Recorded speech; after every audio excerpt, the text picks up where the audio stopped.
The time is 6:02 p.m. It is December 18th, 2024, and I am calling the regular school board meeting to order. Clerk Milner, could you please take attendance for us? Director Biermeyer. Director Pine. Here. Director Zuzek. Here. Vice Chair Dressley. Here. Chair Tate. Here. Director Bruns.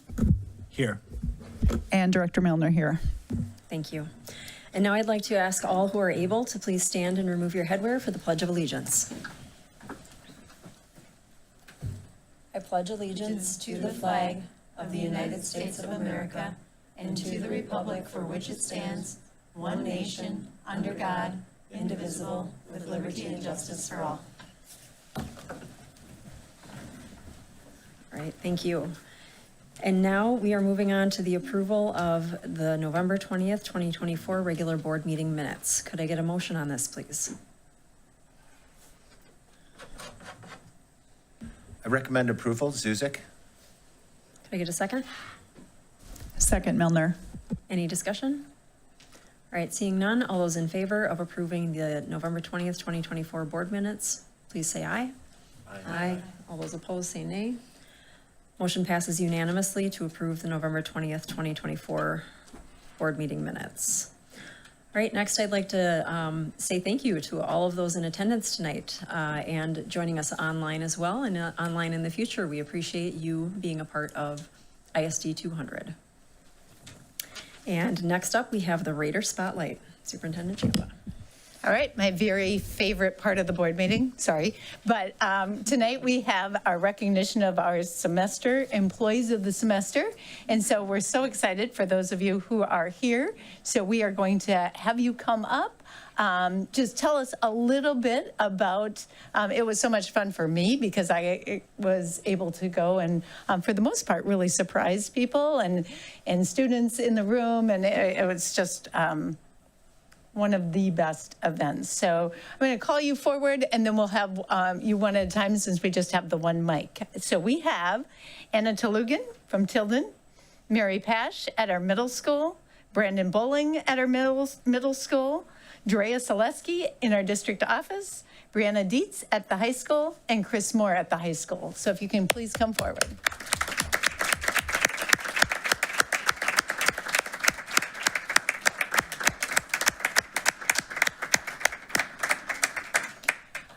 All right, so one of the things that I got to do when they were surprised is talk a little bit about who nominated and what they had to say about them. And I will tell you that each and every one of them standing before you, the words of affirmation to them were they're just outstanding in the field and they make a difference for students each and every day and just could not be more proud of you and the work that you do. So with that, congratulations. And just if you can step up, tell us your name and just what you love about Hastings and anything else you want to share.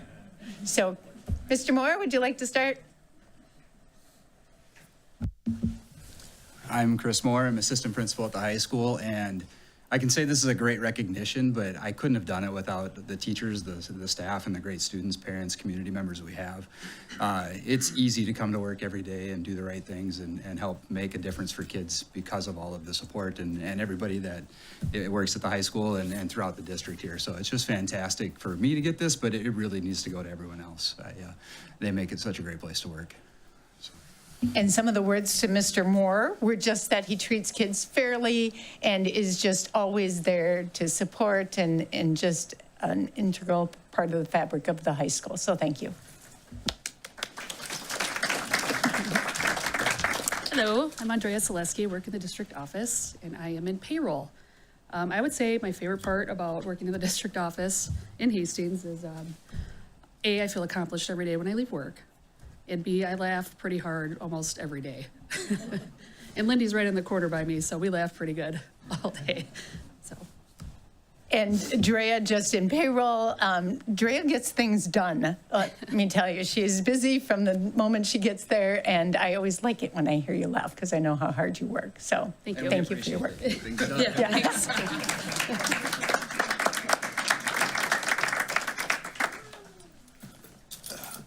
I'm Brandon Bolig. I'm the daytime lead custodian here at the middle school. And one thing I really like about this job is there's been a huge opportunity to learn.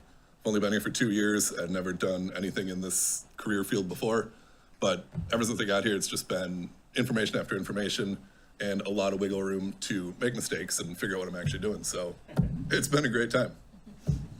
And while he's been having that great time, the notes that were said about Brandon is what a difference he makes for our students, and they look for him each and every day. So that has made a true difference. So thank you.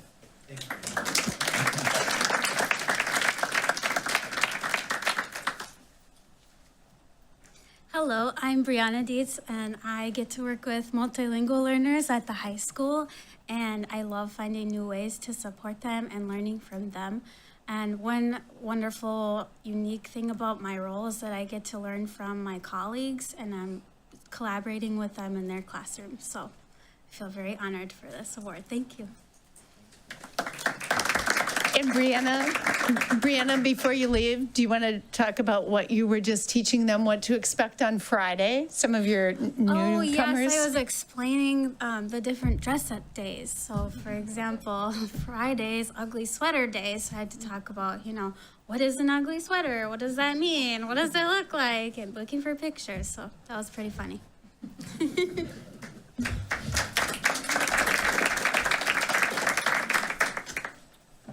Hi, I'm Mary Pash. I teach 6th grade language arts.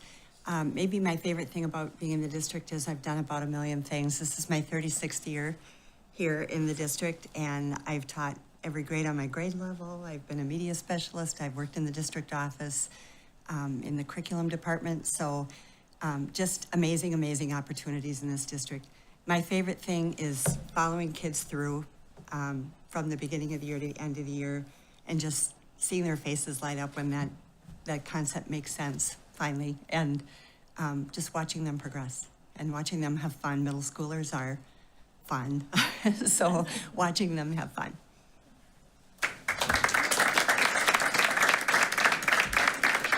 Walking into Mrs. Pash's classroom is just a true treat, and I love hearing her say that middle school students are fun, because we had an opportunity to meet a few decades ago, and I may have been a little bit more immature, and so I laughed at something, and Mrs. Pash said, "That's why you will teach middle school and I will not." And so today we celebrate you in the middle school, and that is so exciting. So congratulations. I have a spotlight award for each of you, so stay there for just a second. So while she's handing those out, I want to tell each of you, thank you so much for all that you do to make our district wonderful and a great experience for our students. And then I have to apologize profusely. I already skipped something on our agenda tonight, and that is approving the agenda. Sorry, guys. So I need a motion on this. Chair Tate, I'd like to make a motion to amend the agenda, specifically to move our student representative reports in front of the truth and taxation reporting that we'll experience or be a part of tonight. Okay, before truth and taxation? Yeah, right after public comment? Sounds Correct. good. Okay. All right, could I get a second on that? Second, Dressley. All right. Any discussion? All right, seeing none, all of those in favor of approving the agenda with the change made to moving the student reports after public comment, say aye. Aye. All those opposed, say nay. All right, motion passes unanimously. All right, now can we please continue? Thank you. Yes, awesome. All right, next we are going to recognize our Spark Grant recipients, and this too is just a testament to some of the great work that's happening in our district. So what I'm going to do is call each group up.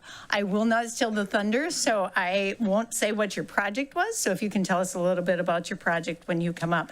I also want to note that these are the ones that were awarded, so there were many submitted, and just really look forward to that each year. So we're going to start with recipients Jody Shellhammer, Pam Johnson, and Heather Meyer. If you will please come up. Come up. Speak to what your application was and how you're going to use those funds.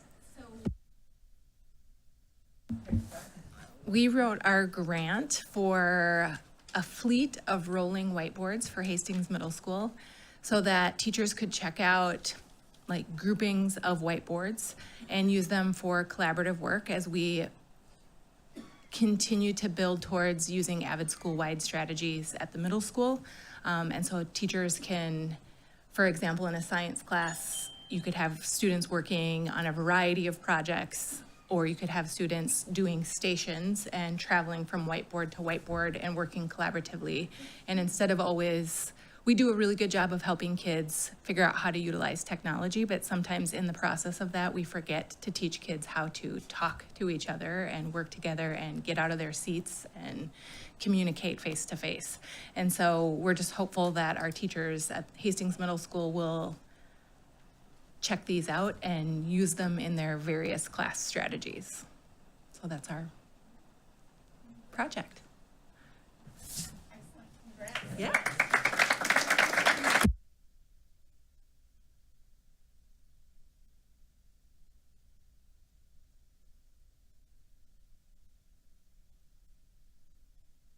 Colleen Thome and Samantha Perot. And please correct the names if I didn't do that well. All right, excellent, thanks.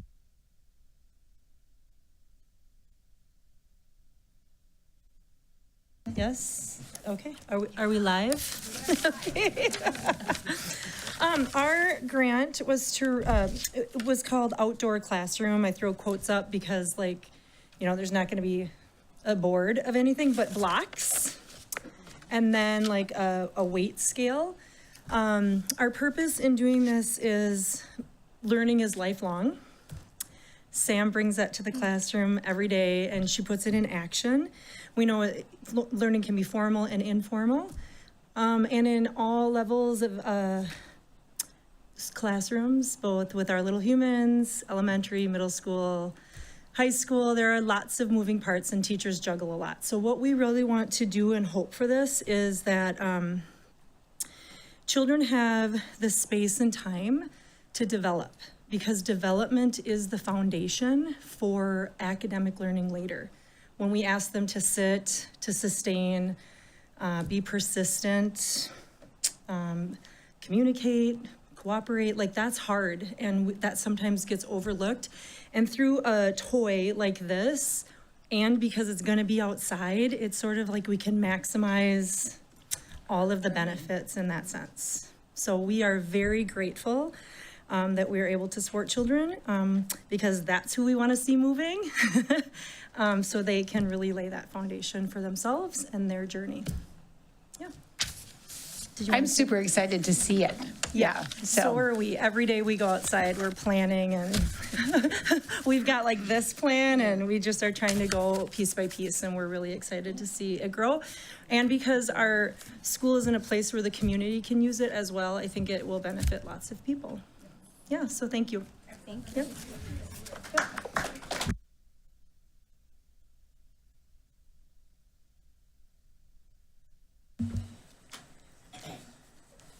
And next up, we have Lori Best.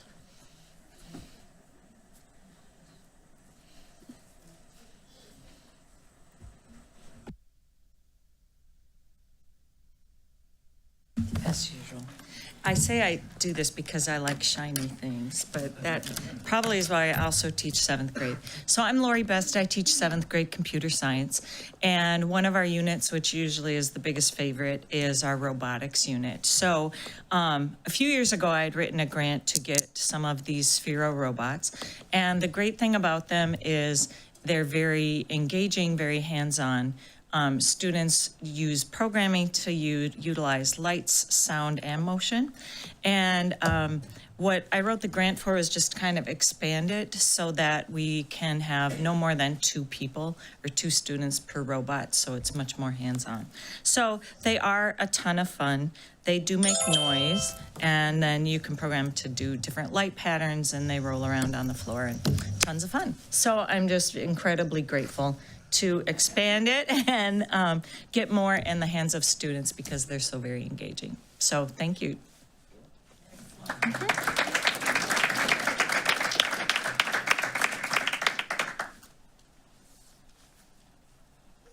All right, next up, we have Dina Grice-Collins. And please state if I got that wrong. No, you got it right. Thank you. It's a challenge.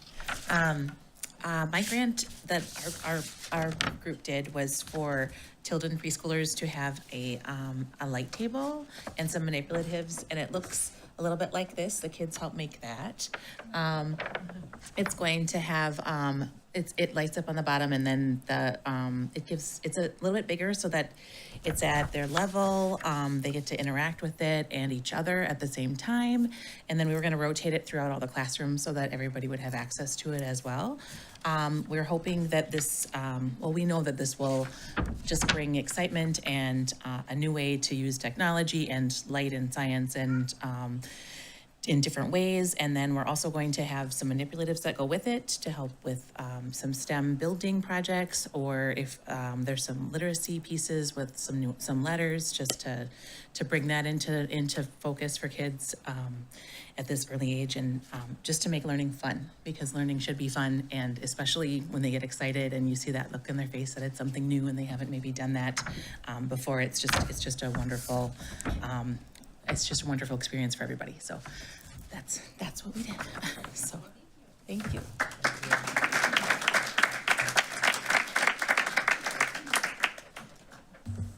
Next up, we have Amanda Milholland.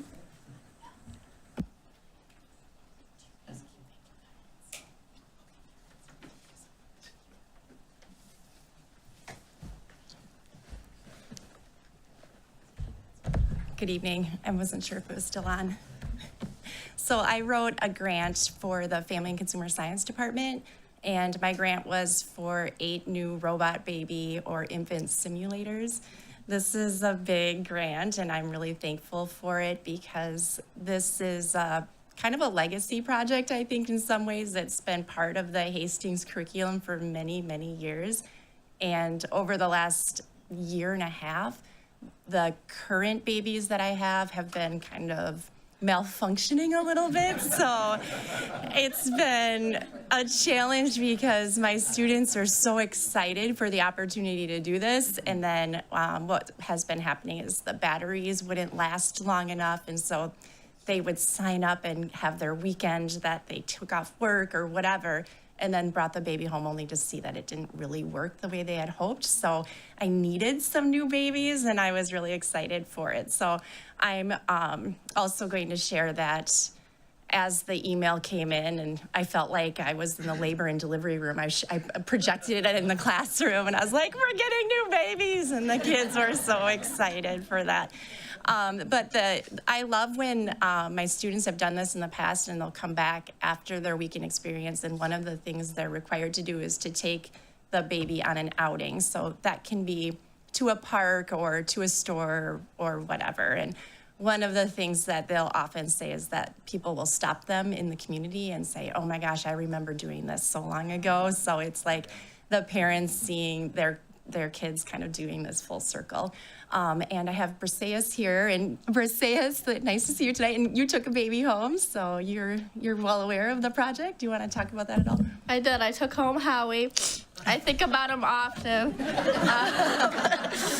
I did get 100% on that assignment, but no, they're really like engaging experience, and I always talk about them with my friends.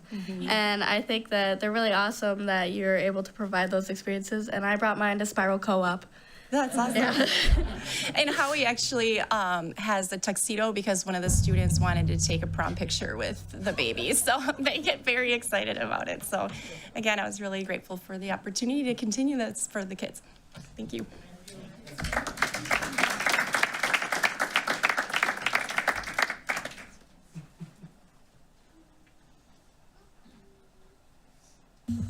All right, next we have high school Spanish teachers, Julia Massman and Ashley Hoffman, and Mr. Doran is going to accept on their behalf. They provided me with a written statement here. It says, good evening from high school Spanish teachers Julia Massman and Ashley Hoffman. We regret that neither of us can be present tonight to receive our Spark grant and express our gratitude. Ashley is recovering from 12 days of having no voice. I can verify that. And I, Julia, lost my voice yesterday, also verified. So I've written up our message instead. We received a generous Spark grant last year to start a free voluntary reading library with engaging leveled readers in our Spanish classrooms. We've begun to implement free voluntary reading in several of our classes, and students have shown great excitement and interest to interact with the new books. We requested additional funding this year through the Spark grant to add more books based on student interest and provide all classes with regular access to those materials. We and our students thank you for this grant and the ability to find fun and engaging ways for our students to learn more Spanish through reading.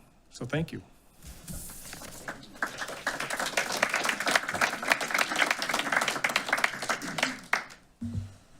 And next up, we have Amanda Wilson.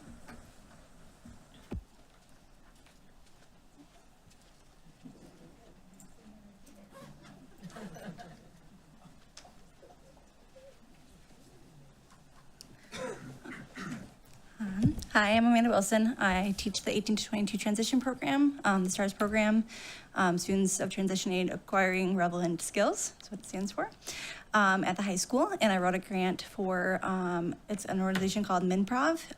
It's a nonprofit, but they do improvisation skills with students with disabilities. And this past semester, I had them come in and do a workshop with my students to work on social skills and communication skills through improvisation, different games and activities that they would do. And so I wrote a grant for them to come in this next semester and then all of next school year. And the amount of success and progress that the students have made through their communication skills has been incredible. They're more interactive with each other. Like at the new school year, they would not really talk to each other. They're like a family now, and they interact and joke around with each other and continue the games outside of the workshop.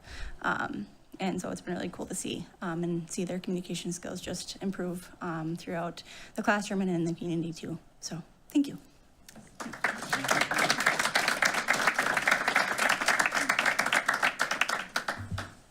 And next up, we have Brianna Dietz.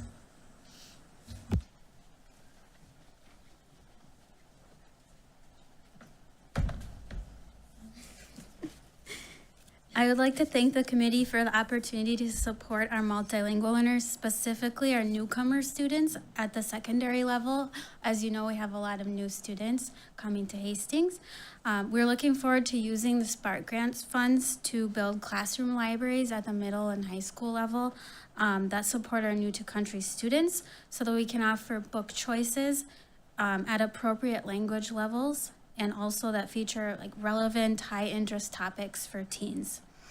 We'll also use Spark grant funding to purchase translation devices at the high school, which will be available for both student and family events and enable our multilingual learners to have greater access to information in real time. Thank you for your support.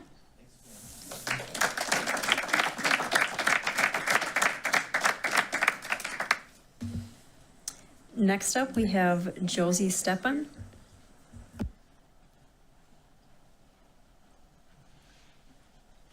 Hi, everybody. How we doing? I wrote two.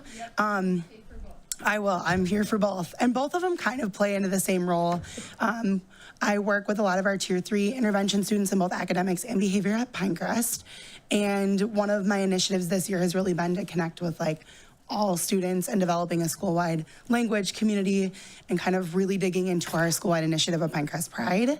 My background has been in 4th and 5th grade prior to my intervention role. And so I quickly learned last year that kindergartners are much different than my 4th and 5th graders. And so one of the things that I quickly learned is the engagement piece has come so far with the set of books that I wrote the grant for. And they are the Spots of Emotions. They come with little plushies, which is usually my younger kids' favorite thing, to be able to come into classrooms with those little stuffies and then apply some sort of skill that they can use in the classroom, but outside of the classroom as well. After doing it a few months, I realized really quickly after I leave, the teachers don't have access to those same books and those same stuffies. And after working with those young kids, kindergarten through 2nd grade, I'm really realizing that they've latched on to the different colors of the emotions. And it provides a great avenue for them to talk about emotions, behaviors, any of that sort of thing with a consistent language. So often they'll come and tell me they're feeling very, very red. So that's the angry stuffy, but it provides a great way for us to then go back to the book, talk about the character in the story, and then give them an avenue to like, what did the character in the story do so that they can see it and then apply it in the classroom. So the first grant that I wrote was for the Spot emotion set. There's 10 books in the first series, and those will all be in each classroom, kindergarten through second grade. So every classroom, we've developed a calming space in the room, and they will have access to those in that corner so that students can really go to that space and latch on to the skills that we've taught when they're feeling a certain way. And then the other grant I wrote is a different series of books that kind of bridges the gap between like second grade through fourth grade. I'm finding there really hasn't been like a consistent set of like social emotional stories and ways for students to see characters and stories practice a skill. And so there's a teacher dragon how to, and there's a bunch of different skill sets within that series. That's just one set, but that's one that I plan to use in classrooms. So each month I go in with a new theme of the month, kind of tying back to our idea of Pinecrest Pride.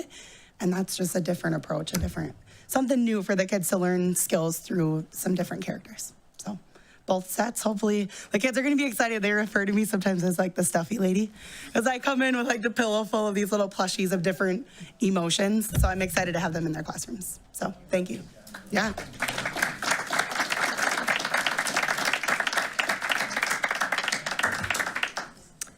Next up, we have Jennifer Cooper.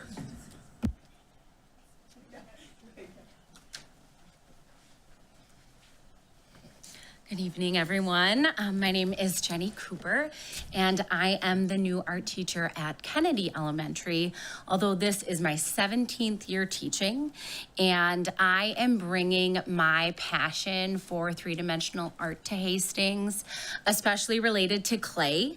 And clay comes with many challenges, logistical, financial, and so the grant that I wrote is called Clay Sculptures, Thinking and Working in the Third Dimension. And I kind of just want to read you this little blurb because it's going to go through K4, what I'm hoping to do with these materials, and kind of the experiences that our kids will be able to have.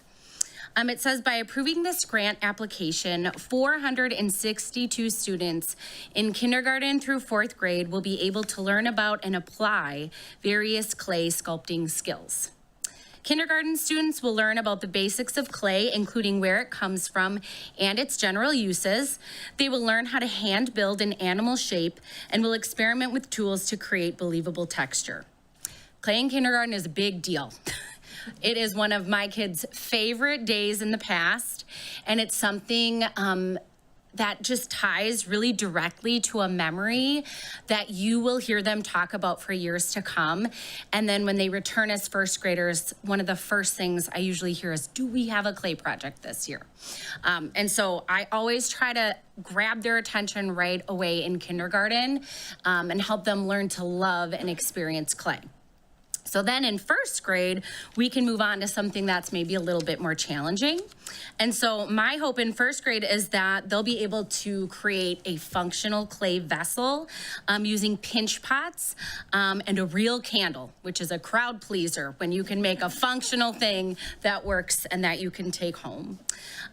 Second grade, we'll get a little bit more advanced and students will study the aesthetics of clay sculpture and thinking about clay beyond a function into more of how can it beautify our world.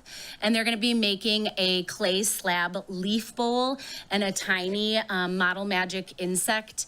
And so we also tie in science and the parts of an insect and how it's different from an arachnid or another animal. Finally, third grade students, they'll study the pop art movement, and then they'll be making a clay dessert, which is always fun for them. I'm thinking this year I'm gonna try cupcakes. We're gonna do some hand building, some coil building, and then it will also be functional as it will have an opening on the inside to hold treasures and then a lid that they'll be able to take home. Fourth grade, I'm gonna try something new. We're gonna do some slab construction and talk about architecture, especially how Gothic architecture has changed our world today. And you can all cross your fingers that those stay whole because they're a little bit tricky. But yeah, we're gonna talk a lot about perseverance as we experiment with these different materials. And I just wanna thank you all so much because without this grant, I wouldn't be able to give these kids that experience. So that is the plan.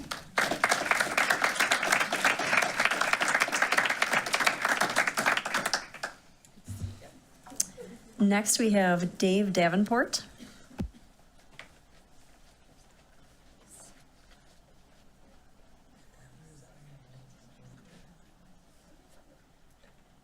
All right, next we have Chad Utterness and Serena Stokey.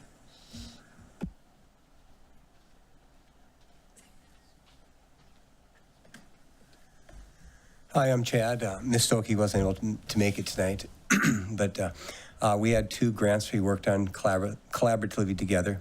One is for setting up field trips for students that are involved in the LEAP program, students with special education needs and autism. And so the funds are going to be used to provide opportunities to go on field trips in the community, busing, entry fees, things of that nature. So it's going to help them with their recreation skills, home living skills, community participation skills, and just generally getting out to interact with the public.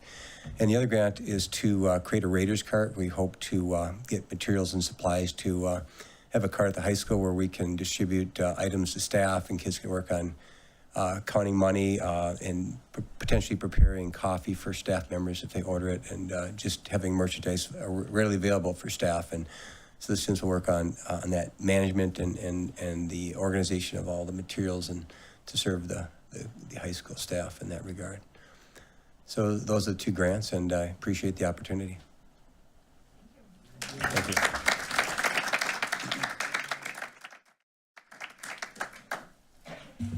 And last but not least, we have Sarah Hewitt.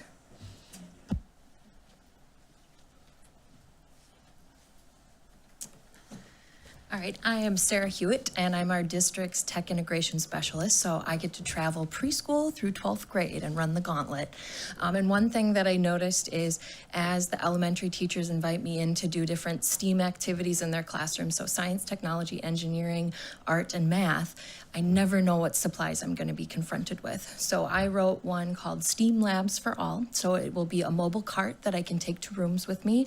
Every kid, no matter what their address is in Hastings, will have the same gosh darn supplies as a kid in another building in Hastings. So I'm really excited about that. So I'll fill my cart up with supplies that can't be used up. Everything is a reusable manipulative, and we can do all different activities to make sure every kid gets a STEAM opportunity. So.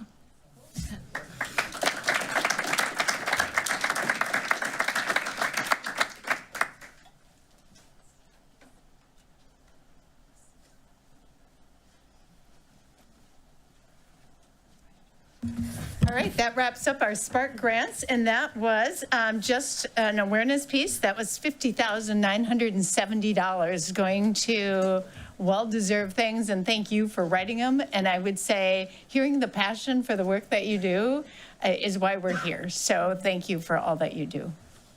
Congrats.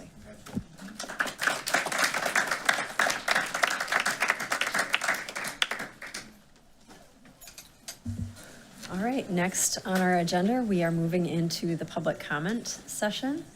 And so we will hear comments from the public. We have 1 speaker tonight who will be recognized and allotted 3 minutes of time. We have a 30-second sign and a timer to signal the end of the time.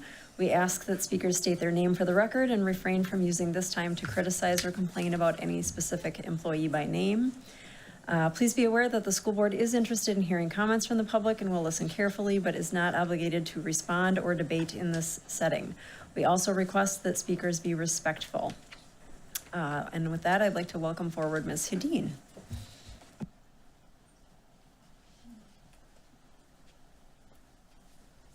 Good evening. I'm working on not taking it personally that literally 85% of the people in attendance left. I'm sure it's not a thing. Good evening. My name is Lisa Hedin. I have 2 students that graduated from Hastings, and I'm a current employee, and I was a previous board member. I'm a resident of Denmark Township. I have 2 quick things and then just sort of an overarching larger item. First of all, there's been some discussion about pathways with regard to college in the schools versus AP. I wanted to share my family's experience with that. My student, one of my students, they both took college in the schools. They both took AP. One of the colleges that they attended would not accept the college in the schools transfer. didn't care about the grade. It just was not going to happen. The school would only accept the transfer if the student had sat in a college classroom. So if it had been a PSEO type experience. My understanding is as you move further away from Minnesota and as you move to more academically rigorous schools, this is the case. So it's not a straight line, which I think has been maybe what's been represented in the past. Second topic for tonight, and I've spoken to this topic twice before, and that's legal fees associated with requests from the board. You'll get a report later tonight about legal fees associated with requests from the public. I think it's important to differentiate. The first quarter, starting in January, the board's associated fees were about $3,600, and then $700 for the second quarter. This last quarter, July through September, it's the last quarter that bills have been received. It was $2,985, which I would round up to $3,000. So at this point, about $7,300 in legal fees. This does not capture any administrative cost. It doesn't capture any staff cost. It doesn't capture any time lost, which is the same point that that's been made about public data requests. I think it's just good to understand that some of these same requests are coming from the board, and it's kind of coming, I'm not asking about the specific topics, but I presume it's a lot of policy and things that you would go and say, we as a board have this question in an area that hasn't been previously ruled upon. So just keep that in mind. And that sort of extends to my more broad topic, which is those requests and other requests by the board, maybe leading up to meetings or topics that quite honestly I've said before are not governance related, are really detailed. There's a lot of time, a lot of staff time that's been put into preparation, that's put into response, and that's a place where I would think it's possible that some of the lower survey results about the staff versus the school board in response to the school board, I think that might be a place where we're seeing tension. I'm just speculating on that. I don't have a way to gather data, but it feels like getting into somebody else's job where they're an expert and counteracting their recommendations can create some of that tension. So I would encourage, as I frequently have, maintain a governance level, maintain a focus on setting the policy and direction and strategic vision. Thank you very much. Thank you. Thank you. All right, and next with our amended agenda, we are moving into the student representative reports. And mine is not loading with the attachment. So first up, we have Roseas Rusnako. All right, hello, I'm Representative Rusnako. I represent the high school and Tilden Preschool. And so to start off with the high school, I'm gonna highlight on some sports. Girls basketball started off with a big 62-27 win at the beginning of their season, and boys basketball won against Coon Rapids recently with an 83-68 win. And for hockey, girls hockey has won many games this season, and so far they have a 8-2 scoring. I just updated it a few hours ago on here, so it's a little different up there. And for boys wrestling, they started off with a strong 3-match win streak. And to top off the sports section, our very own, very new Hastings dance team had their first competition this month. So Chef Mike and Chef Chris showed 2 of Miss Milholland's classes some fabulous dishes, and the classes actually got to use their culinary skills that Miss Milholland teaches them through her life skills classes to help make the dishes. And Miss Moss's 10th grade health classes got Stop the Bleed training with new kits provided to the high school, and they were even on the news if you had seen it. And for more music-related subjects, the band and orchestra concert was on December 10th, and they both combined for a holiday concert. And actually, a fun fact that I got from one of my friends is that their electric guitarist, Ben Rudy, actually composed his own part for the mass piece. And I wish I got to see that. For the jazz tour, that was actually 2 days ago. Jazz 1 and 2 combined went to all 5 schools in the ISD 200 school district, and they performed holiday jazz tunes, and they even played Frosty the Snowman with the elementary school choirs. For our holiday choir concert with all the high school choirs, that was on December 14th, and like I said, all 6 choirs performed, and local and student musicians played for the concerts during it all. And as many of you guys know, there was a fire last Monday, and I wanted to, instead of highlight on what a stressful situation there was, I wanted to talk about like the positives that there were with it. And after talking to Mr. Doran and hearing replies from fellow classmates, everyone, all nearly 1,500 people in the building exited within 4 minutes. Buses came to keep students and faculty warm while they figured out everything inside the building, and there was a 7-minute response time from firefighters. So I wanted to highlight on the fact that throughout everything, people move quickly, and often in stressful situations, I feel things can get a bit hectic, and I am very grateful that we have such a good staff and students who are just good with their time. And to move on to a more lighter topic from that, the holiday spirit has really shown at Hastings High School with dress-up days. Today was whiteout.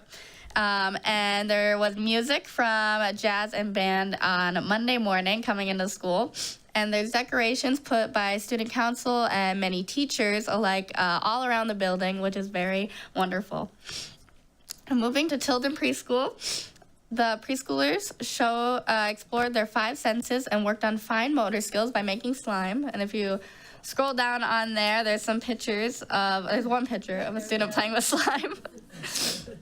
Several volunteers from the senior center had the pleasure of joining Miss Michelle's preschool class to create gingerbread houses, which is under there.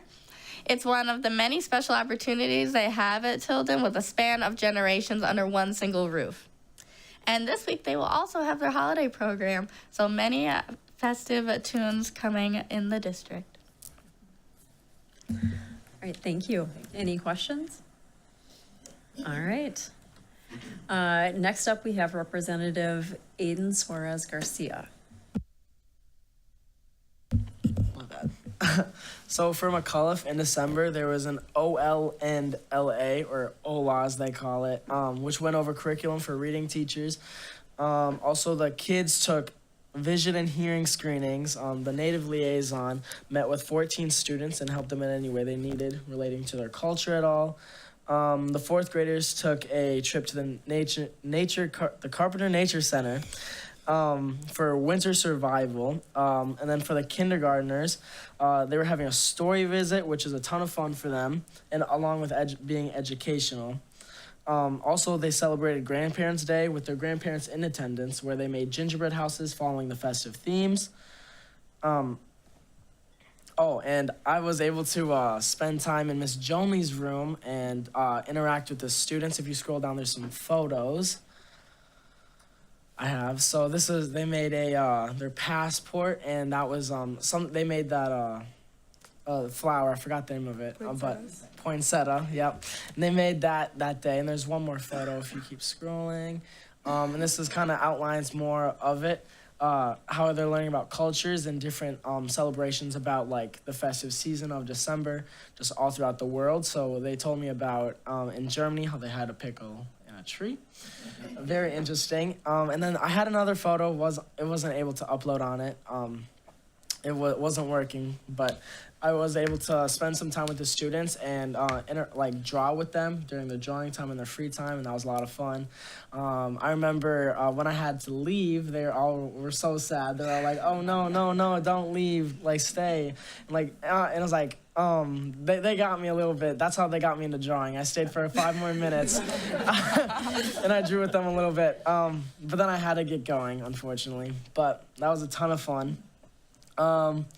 And then, kind of relating back to the Hastings jazz performance, they visited McAuliffe, and then on to the ALC. I was able to interview students from the ALC this month, which was a ton of fun. I was able to talk to these students and try and help get more of their perspective of like what's going on. That was before school started, so that was like 7:40 in the morning. Missed a little bit out of first hour. Don't tell Strain. Yeah, it was a ton of fun. It was like, instead of just like interviewing them, being like, oh, like what's your issues? It was getting to know them and like becoming even just friends with them, you know, getting to know who they are as people, and that was really fun. And kind of relating to last month with my report, their Thanksgiving meal, a common word that I asked them about. I just asked them if you could describe the Thanksgiving with one word. They all came back with like family, home, and just a ton of support. And otherwise, it was just a great month for the ALC. Good job. Thank you. Thank you. Any questions? All right, moving on. Next up, we have Representative Victoria Steinke.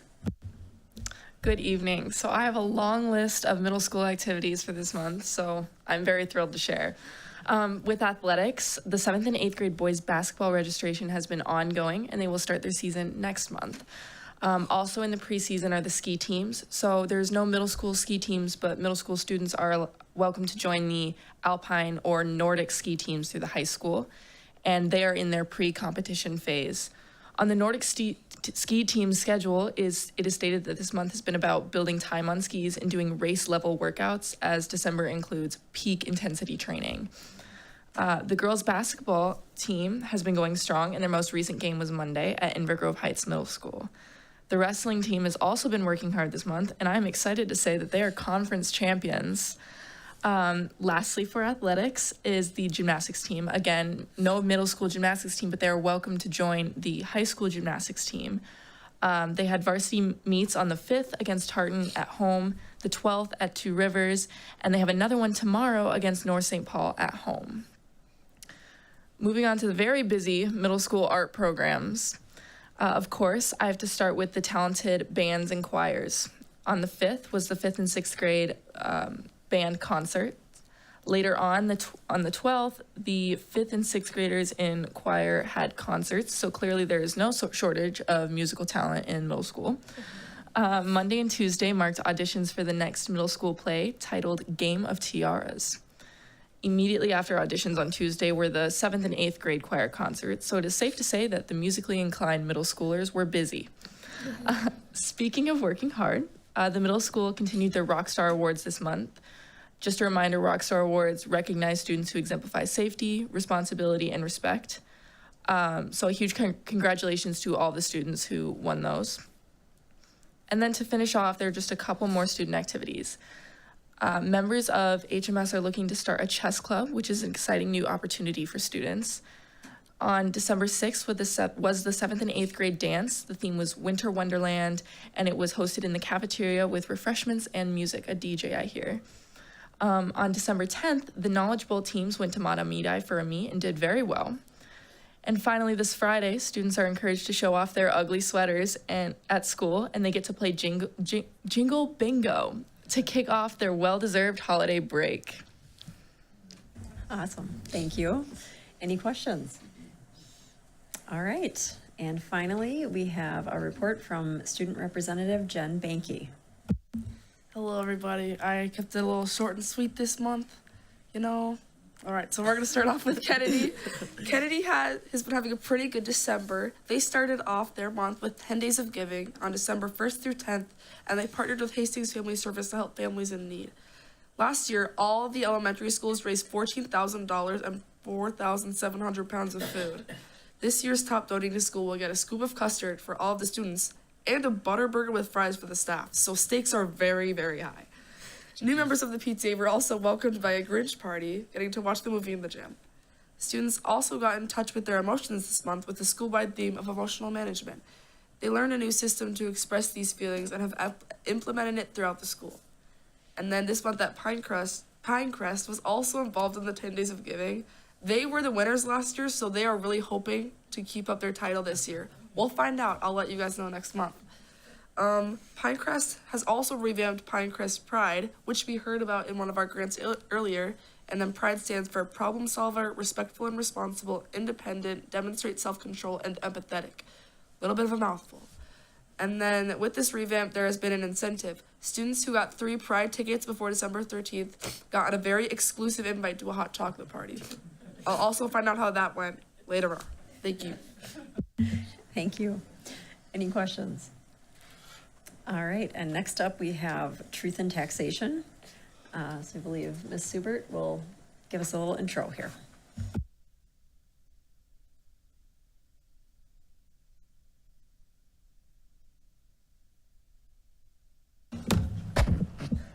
All right, thank you. So tonight, there's 2 action items. One is to approve the revised budget, and then the second one is related to the taxes payable.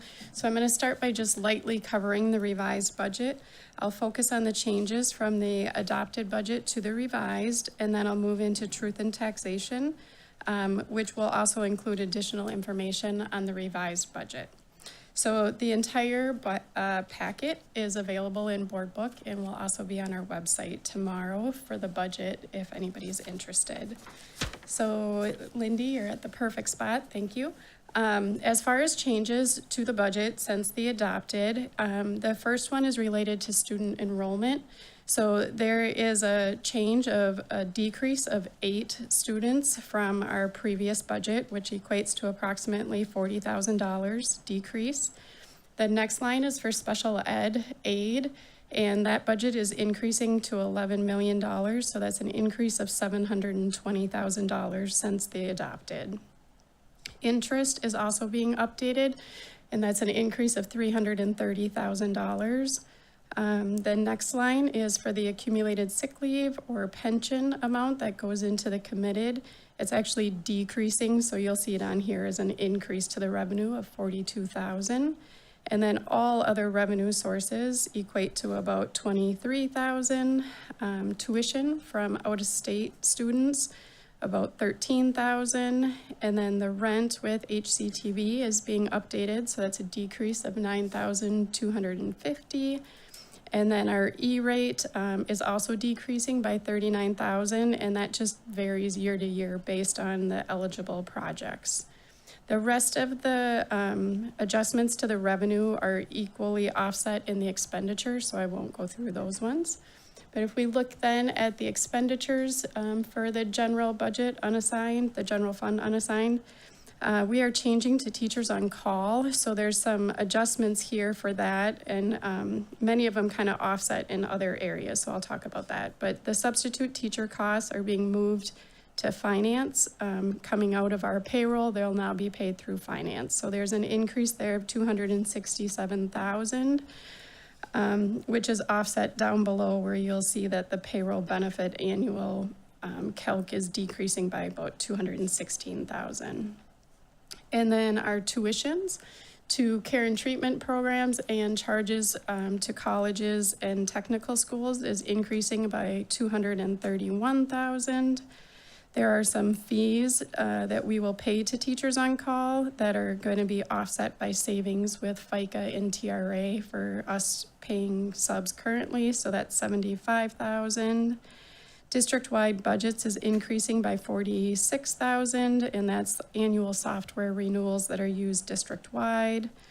The purchase services that we get from Intermediate School District 917 is increasing by $63,000, and then all other is a decrease of $10,000. Our supply budget changes are updated for enrollment, and then any changes in sports and clubs, that's a decrease of $28,000.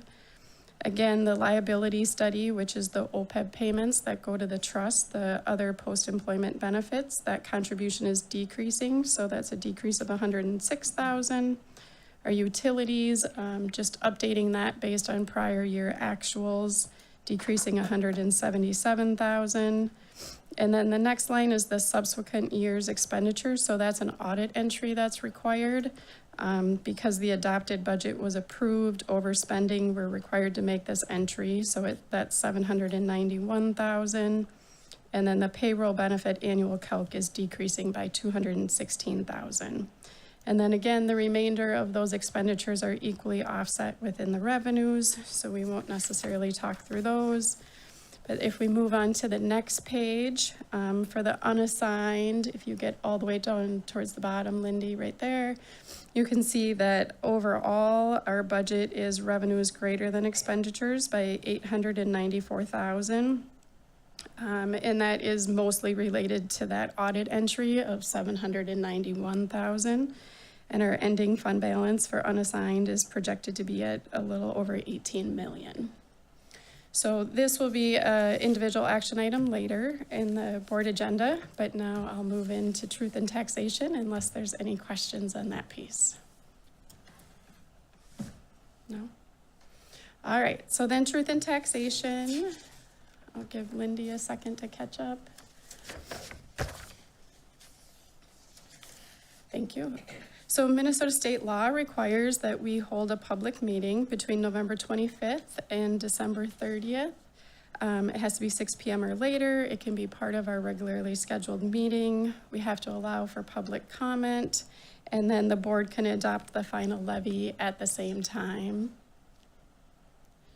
And then the presentation tonight will include information on our current year budget and also on the proposed property tax levy.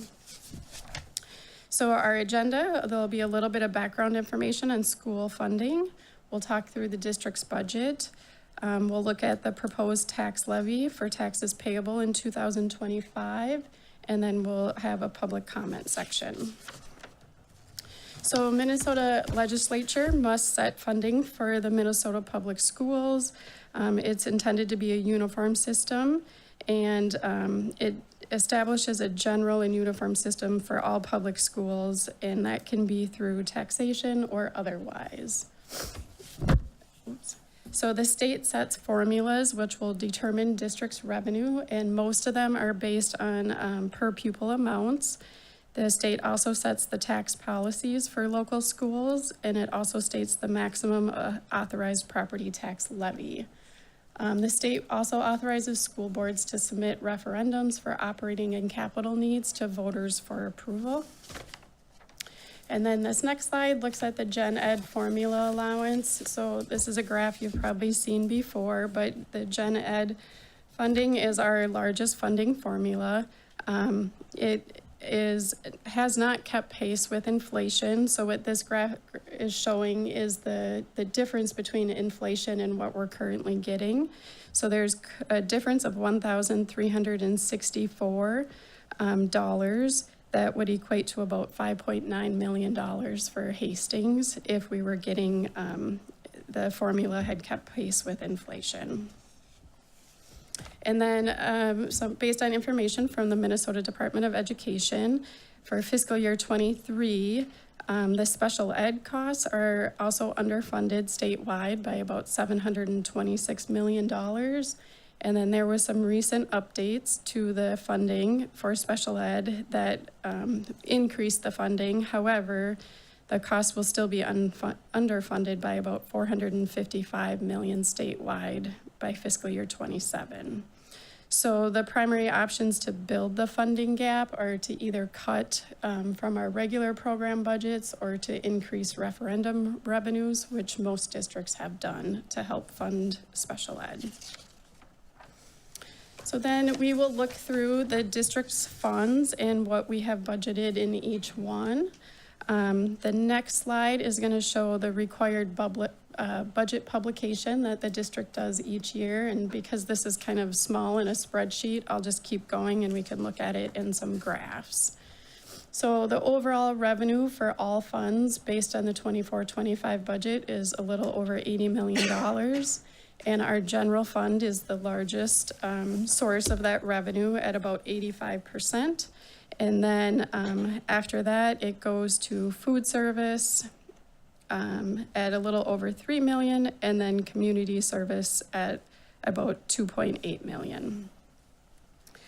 Our next slide, we'll look at the sources of the revenue. So the biggest source of revenue for the district is the state.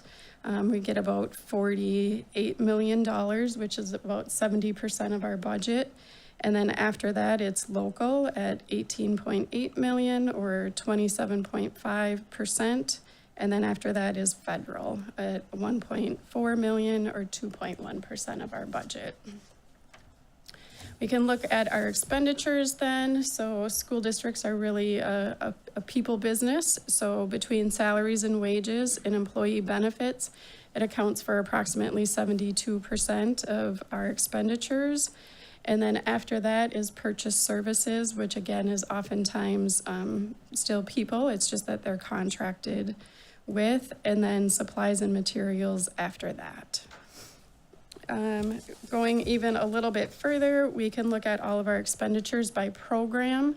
So our largest sources are regular instruction is our number one, special ed instruction is our number two, pupil support services is our third highest, and then sites and buildings from there. So if we look at the ones that are all directly in the classroom, that would be regular instruction, pupil support, special ed, instructional support, and vocational ed. That equates to about $55 million of our budget, or 80% of our overall budget. So then this next slide just talks a little bit about a change in the tax levy does not always equate to additional funding. So there's both levy and aid. So levy is based on the taxpayers and aid is coming from the state. The tax levy is based on state-determined formulas plus voter-approved referendums, and some are revenue neutral, just meaning that while the levy might go up, the aid might go down, or vice versa. And then expenditure budget is limited by these formulas and the voter-approved levies and fund balance. The next slide, we'll talk about the difference in the levy cycles. So a school district runs a budget year July through June. And the 25 taxes provide revenue for our fiscal year 25-26. And that budget will be adopted in June of 2025. For a city or a county, the budget year begins January 1st. And the 2025 taxes provide revenue for their 2025 calendar year budget. So we're just operating on two different cycles, which makes things a little difficult at times. This next one is just a sample of a proposed property tax statement, but each individual will receive a property tax statement, and it will show on there the different various taxing jurisdictions. And then on here, each school district has limited authority to levy for taxes, and MDE calculates the levy amounts for the different categories, and they're either based on state law or they're voter approved. So there's really very little leeway that districts have in their levy. This slide will talk about the process. So it starts with the city or county assessor determining the estimated market value for each property in the district. Legislature sets the formulas for the tax capacity and the school district levy limits. The county auditor will calculate the tax capacity for each parcel as well as for the school district. And then Minnesota Department of Ed calculates the detailed levy limits for each district based on the formulas approved by the legislature. And then we're finally at step 5, which now the school board will set the levy, and this is really only one step in the process. And then the county auditor will divide the final levy by the district's total tax capacity to determine the tax rate needed to raise the levy amount. Moving on to just kind of the approval of the district's tax levy. So September 8th is when MDE had prepared and distributed the preliminary reports. September 25th, the board had approved the proposed levy amount. In November, the county mailed out all the property tax statements. So now December 18th, tonight is our public hearing on the proposed levy. And then following the hearing, the school board will certify the final levy amounts. So then just an overview of the proposed tax levy. So the proposed tax, or the proposed payable 2025 tax levy is a decrease from 2024 of approximately $98,000 or a 0.5%. And then I'll go through the changes on the upcoming slides. This one is kind of hard to read, but it will show that overall we're decreasing by the $98,000 or the 0.5%. So then as we get into the detail, the first one is for the general fund, and it's the voter approved operating referendum. There's an increase of approximately $144,000, and we use these funds for our general operating expenses. And the reason for the change is that the voter approved operating referendum authority includes an annual inflationary increase. So that's just adjusted each year. The next one, again, is for the general fund, and this is for the voter-approved capital project referendum. So this is an increase of $151,000 approximately. We use these funds for technology costs, and the capital project levy is a voter-approved tax rate, and as the property valuation increases, the levy will increase. And then the next one is, again, general fund, and it's for prior year adjustments, a decrease of $187,000. And this can be used for various things, but the initial levies are all based on estimates. And then in later years, they're all those estimates are updated and the levies are retroactively adjusted. The next one is for the debt service fund, and this is for the reduction of the debt excess. So it's a negative $175,000. The use of the fund is for all of our debt payments. And then districts are required to levy at 105% of the debt service payment amounts to cover delinquencies and tax collections. Usually those delinquencies are less than the 5%, so we build up funds in this account, and then it's just adjusted for the excess. Factors impacting the individual taxpayers, school taxes. So most times it's related to the value of the individual property, and then it also relates to the changes in total value of all property within the district. So increases or decreases in the levy amount caused by changes in the formula, local needs and costs, voter-approved referendums, and all other factors. And this is what people could see on their individual tax statements. The other thing just to kind of keep in mind is that as an individual has a higher market value, or if their market value increases, they'll pay a bigger piece of the district's levy. Whereas if there's a lower market value increase, they'll have a smaller piece of that. So each property owner ends up paying a piece of the pie, but it is dependent on their individual property. So this is just kind of a graphic kind of showing that if we have two properties in the district that are both valued at $100,000 and the total levy is $500, each property would pay $250. So in this case, it's an equal portion of the pie.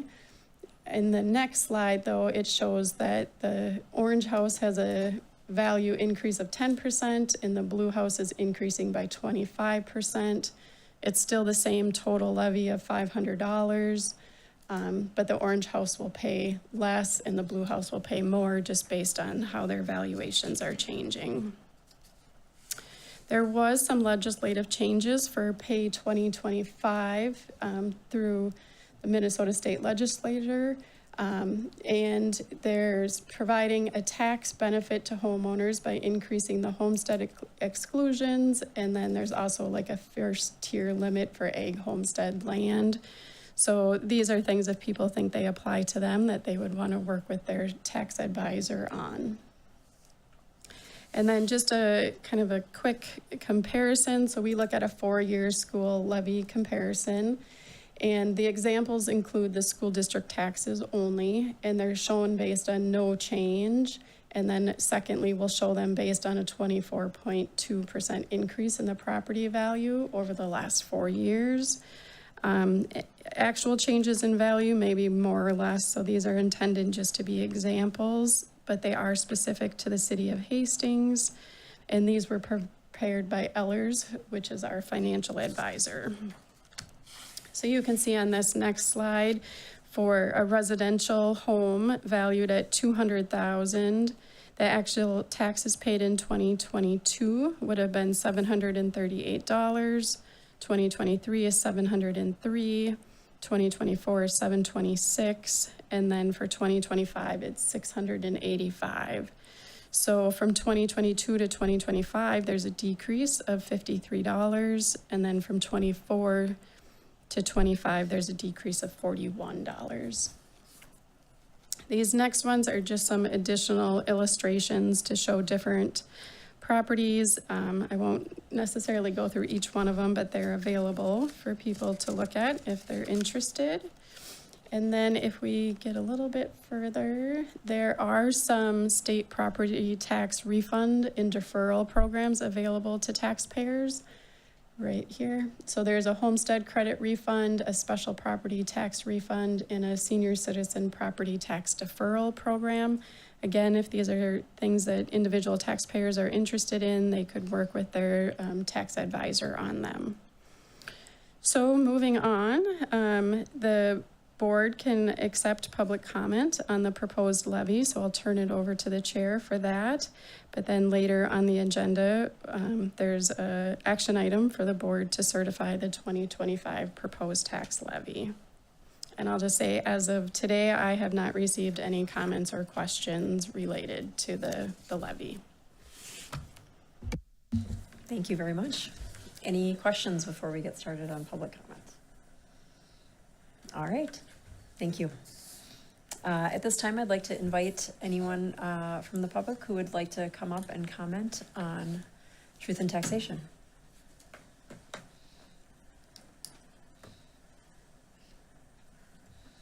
All right, anybody?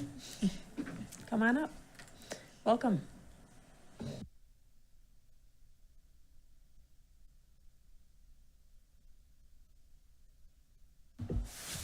Okay, so I've been trying since last April to get information on the 2 levies that you have. And I've gone through the Hastings, the school district. I started there, Dakota County, I've gone through, and my legislatures, and not one person can answer where in the Constitution it says that they can have a levy for more than 20 years and then put another levy on top of that. Can anybody answer me?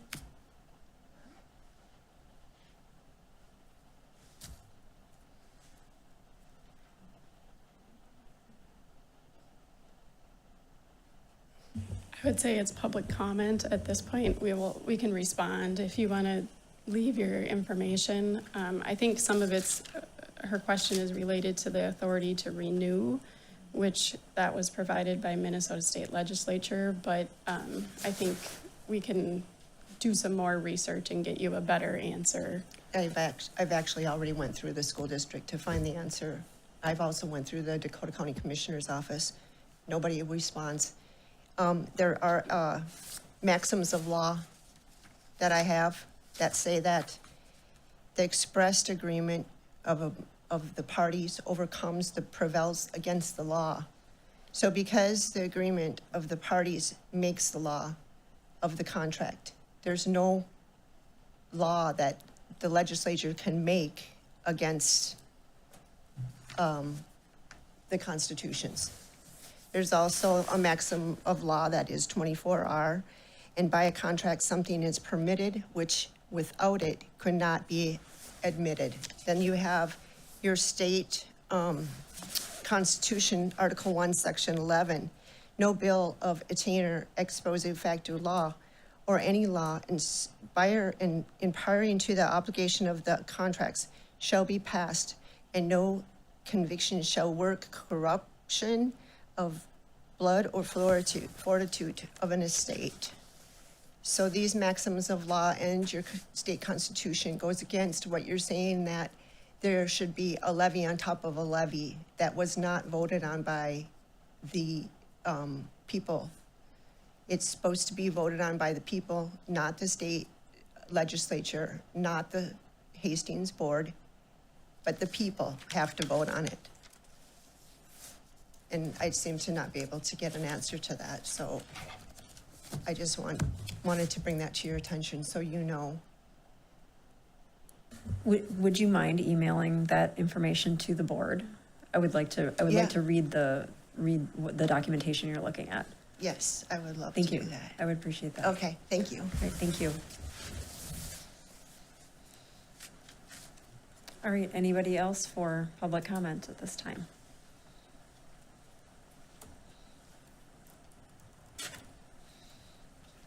All right. With that, we'll move into the reports and discussions portion of our meeting, starting with our superintendent report. All right, thank you. Just a couple of notes. First, you mentioned the high school fire. So just today, we also had a debrief after school with all of the staff and just really went through a fire extinguisher. We had a simulator there and some mobility, evacuation, and all of that. And just were able to, as we look at these things and reflect and debrief, the goal is to continuously improve. And so have changed a couple of things internally and hope that we won't use them in the future, but just continuing to work through that process. And secondly, just potential for inclement weather. So just a reminder that our first day will be a traditional snow day if and when we do have one. Just wanted some clarity there. And then the protocol for that is when a decision is made, there will be a text notification and an email. And then at 6 a.m., a phone call would be made if that is the case of the timing. Phone calls are not made after 8 p.m. And so, of course, anything that's predicted is always at the worst time possible, like 5 a.m. or something like that. So I just wanted to review that. And then we also just started our building survey meetings. So taking all of that information that you heard as an umbrella overall of the district, taking that down to the buildings and really looking at their specific information. We had one this morning and we'll have two tomorrow, both before and after school. And then the others will be after we come back in January. So I'm excited to share some more of that information. And then also as we come back, we'll start our community engagement tour, our Tour 25. And then with our communication and collaboration committee members, if there's an interest to join that tour. And then also would like to entertain monthly coffee and conversation at local businesses if there's an interest there. And then just a happy holidays to all of our ISD 200 staff and their families. And with that, there will not be a rater update this week or next. Any questions?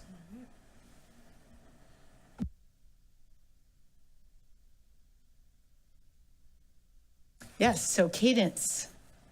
Here is our monthly cadence review. So remember, all of our cabinet members and principals all reflect on their goals that are aligned with the strategic plan. And you can see collectively where each of those anchor areas of engaged learners, effective operations, and communication and collaboration, where they are on those goals. And each member also has that individual numeric reflection and then a narrative as well. And so tonight, as a goal reflection, we are going to hear from Mr. Dorn.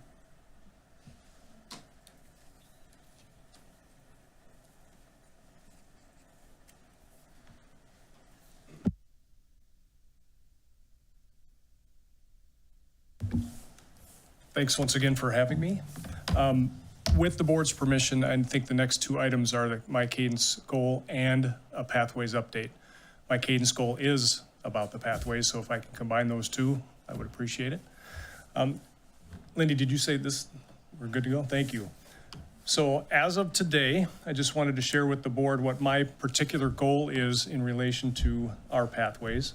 So during the 24-25 school year, the high school will develop a comprehensive high school pathway model that includes career exploration, academic planning, extracurricular activities tailored to students' interest and career goals, and the deliverables, specifically structured innovation team meetings with clear objectives, ongoing data collection, determining our programming needs, strengths and weaknesses, specifically partnering with our local community industries and businesses, and then what that pilot looks like for next fall. Redesigning course registration guide is a big part of that, and I'll get into that here very shortly. a lot of help from a lot of folks. We have a really strong team at the high school, including members of the district office helping us with this initiative. So these are kind of bullet points from the main goal. So the innovation team meetings, we had another redo, a restructuring of that team, really inviting those team members who have maybe courses more related to our career clusters identified by the state of Minnesota, our FACS folks, Amanda Milholland, who you mentioned, who you saw here tonight, our business folks, people like that who really have the coursework already in place for some of this innovative work. In October, so we met as a team, relaunched in September. We got a couple weeks under our belt before we came together. We had a full day, and I think we've talked about this before, a retreat with that innovation team over at the Curriculum Center on October 22nd, where we took the career clusters, took every single course that we had in our school and identified where it fit. And sometimes they fit multiple places, whether it's health and human services and engineering and business. So it was really neat to see that innovation team come together and do that work. November 1st, a week or so later, we had the entire staff take that initial product, take the puzzle pieces and kind of tear it apart and put it back together again from like a department lens. So you had individuals, 10 or 12 members of that innovation team, brought it back to the entire staff. They wrestled with it and put it back together and really started to see that alignment of where the career clusters and our actual courses that we're currently teaching, and also identifying some areas of need. How can we add some courses, be a little more innovative, add some higher level experiences for kids? And then, so November 1st that happened. And then again, January 27th is our next PD day. We're rinsing and repeating some of that conversation about where we're landing, but we have an almost completed registration guide, which adds our pathway discussion or product to our existing course guide. So it's kind of a 2-for-1 this year. So staff are going to get that guide on the 27th, again, taking that back to their departments to determine, and I'll share one little piece here, sorry. Jump ahead real quick. Oh, it didn't get added, my copy here. One of the neat things that we're gonna get to on January 27th is, so for instance, yesterday we had an AVID site team meeting. AVID is an initiative both at the middle and the high school. Conversation about the pathways came up, and one of our tech teachers, Nathan Newman, who teaches metals, he teaches a number of awesome courses, some of them concurrently enrolled where kids come out of there with college credit. He mentioned he's got a community member that comes in each year to talk about ethanol, small engines, gasoline. The cross-curricular ability for that conversation to happen, that industry to come in and work with our kids, we haven't tied that to chemistry in the past. That's the work they're going to be doing on the 27th, is getting together in departments and then determining where we can share some of those experiences, what fits together. And that's the work that we did again back in the fall to really put those puzzle pieces together. So I believe Andrew Hodges shared this with you last time. This is the student survey, and I think out of the 1,300+ kids we have at the high school, and Tammy, correct me if I'm wrong, Dr. Champlin, we had about 900 to 910 students or so take that survey, which was phenomenal number when we talk about survey results and participation.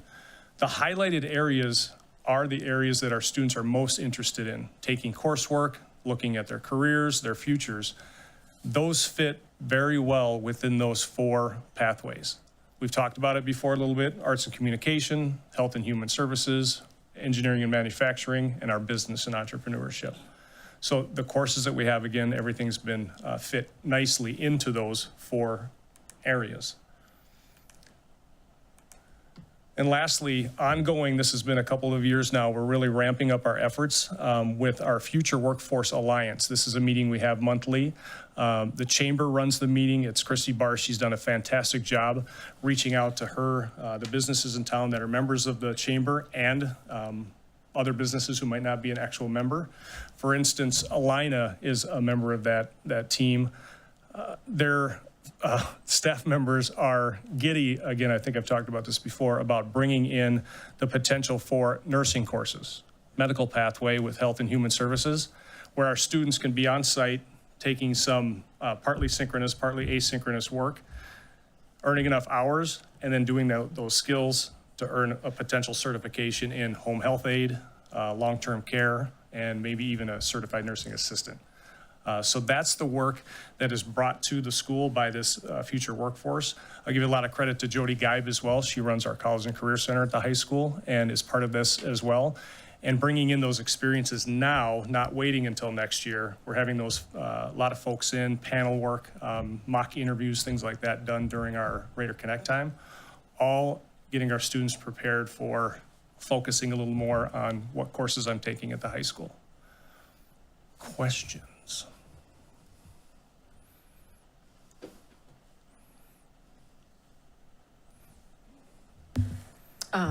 I just want to say thanks again for all of the work that's gone into this project by the entire team, and yourself. This is amazing, like that we've gotten this far in a relatively short amount of time this year. I know this has been in the works for a couple of years, but seeing it come together is amazing, and I look forward to phase 2, phase 3 of this too, to when we see the true opportunities that our students have to really go down these pathways and figure out what they want to do before they get to college and waste thousands of dollars on these types of classes to figure that out. So thank you. Yeah, thank you. I just also wanted to share a little bit. This is the main page of the new course registration guide. Again, it has both our existing courses like our old guide and some descriptions such as this. And a lot of this came from Tammy and Andrew Hodges, did a phenomenal job. I have to admit I'm a terrible formatter. It's not my strength, graphic design. This product already in its first iteration really is phenomenal. So you'll take a look on the left side where it relates those courses to potential careers. This is just 2 of the 4 pathways that are being designed. The nice thing too, if you look on the far right of each one of those sections, you see the Raider University. Those are the courses that have implications for college credit, whether it's an AP course or concurrently enrolled through one of our partners like CVTC or University of Minnesota. And I think I've mentioned before too, a page or 2 later within each of these pathways lists the current clubs and activities kids can join and belong to that also supports this kind of passion area.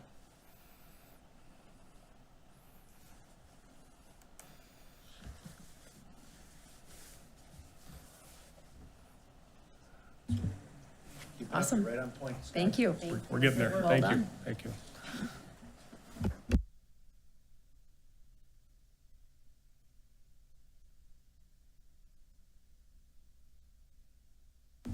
I think I'm supposed to stay.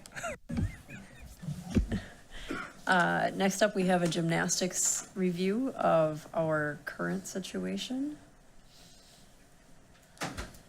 Come on up.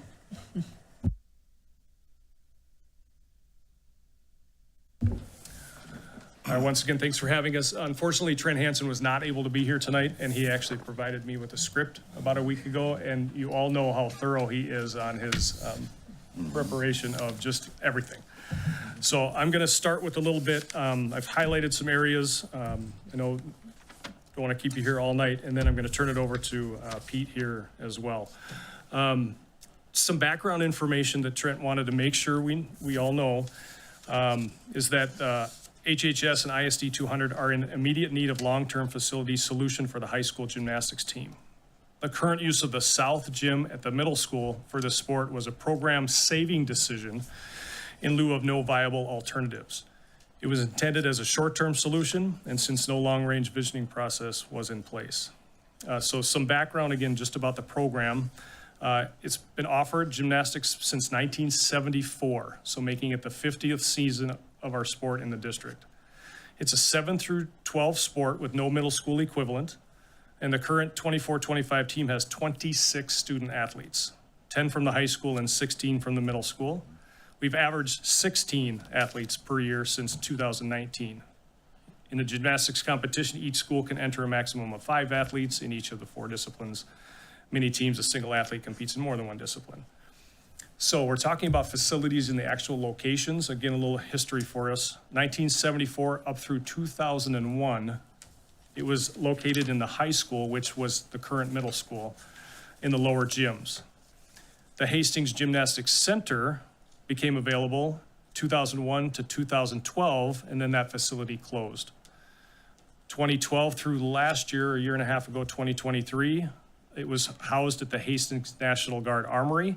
We leased space from the Armory, and then that facility was no longer available to us. 2023, again through now, it has been, the season and equipment is set up in the middle school south gym. And I think Pete will talk quite a bit about the impact on that building. And then again, 2025 to the future to be determined. Trent also wanted you all to know that the district has spent over 2 years canvassing multiple non-district options. And there's a document provided, I sent to Lindy, this actual document that has a couple of links to some of the documentation that of that past work over the last 2 years, how many other facilities and some of that work that Trent has done, and a number of others at the district. The sport requires 7,500 square feet, 22-foot high ceilings, and restrooms. Private clubs like Great Northern in Newport, TAGS in Apple Valley, and school districts like South Washington County were reviewed. Commercial lease space like Hastings Industrial Park, Westview Mall, real estate agents, the former Marcus Theater, Daycare Center Gym, which is former Cooper School, they were reviewed. The spaces were either too small, too low, or in most cases cost prohibitive. For instance, the Marcus Theater customized space required a minimum of a 3-year lease for over 6 figures each year. I think it was around the $130,000 mark per year, if I remember correctly. Without any reasonable or viable lease option, district facilities and assets were considered. We considered the elementary schools. They only have a single gym. Comparatively, the high school is least secure option and has most negative impact on the volume of co-curricular events. For instance, the high school basketball teams and community educational rentals, traveling basketball, wrestling club, adult swim and volleyball, weekend tournaments, and so forth. In 2023, a co-curricular rental assessment for the winter only was completed at the superintendent's request, and that also can be viewed with Trent's document for that background work as well. Current middle school gym is not a healthy or good option. It's the only short-term possibility from among limited district assets available. The season runs from November through February, 15 weeks to be exact, from the first practice through the state tournament. I think one of Trent's comments here that stuck out to me most was this one here. It says, "This sport deserves the same facility commitment as every other sport." He included hockey, swim, wrestling, basketball, softball, track, all have sports-specific facilities that are dedicated to that sport in season. District-owned spaces are also intentionally built and maintained with a multi-use approach by four human performance physical education classes during the day, which is quite a bit of the impact at the middle school. Community rentals in the evening, weekend, summer, or all of these. Pete? Sure.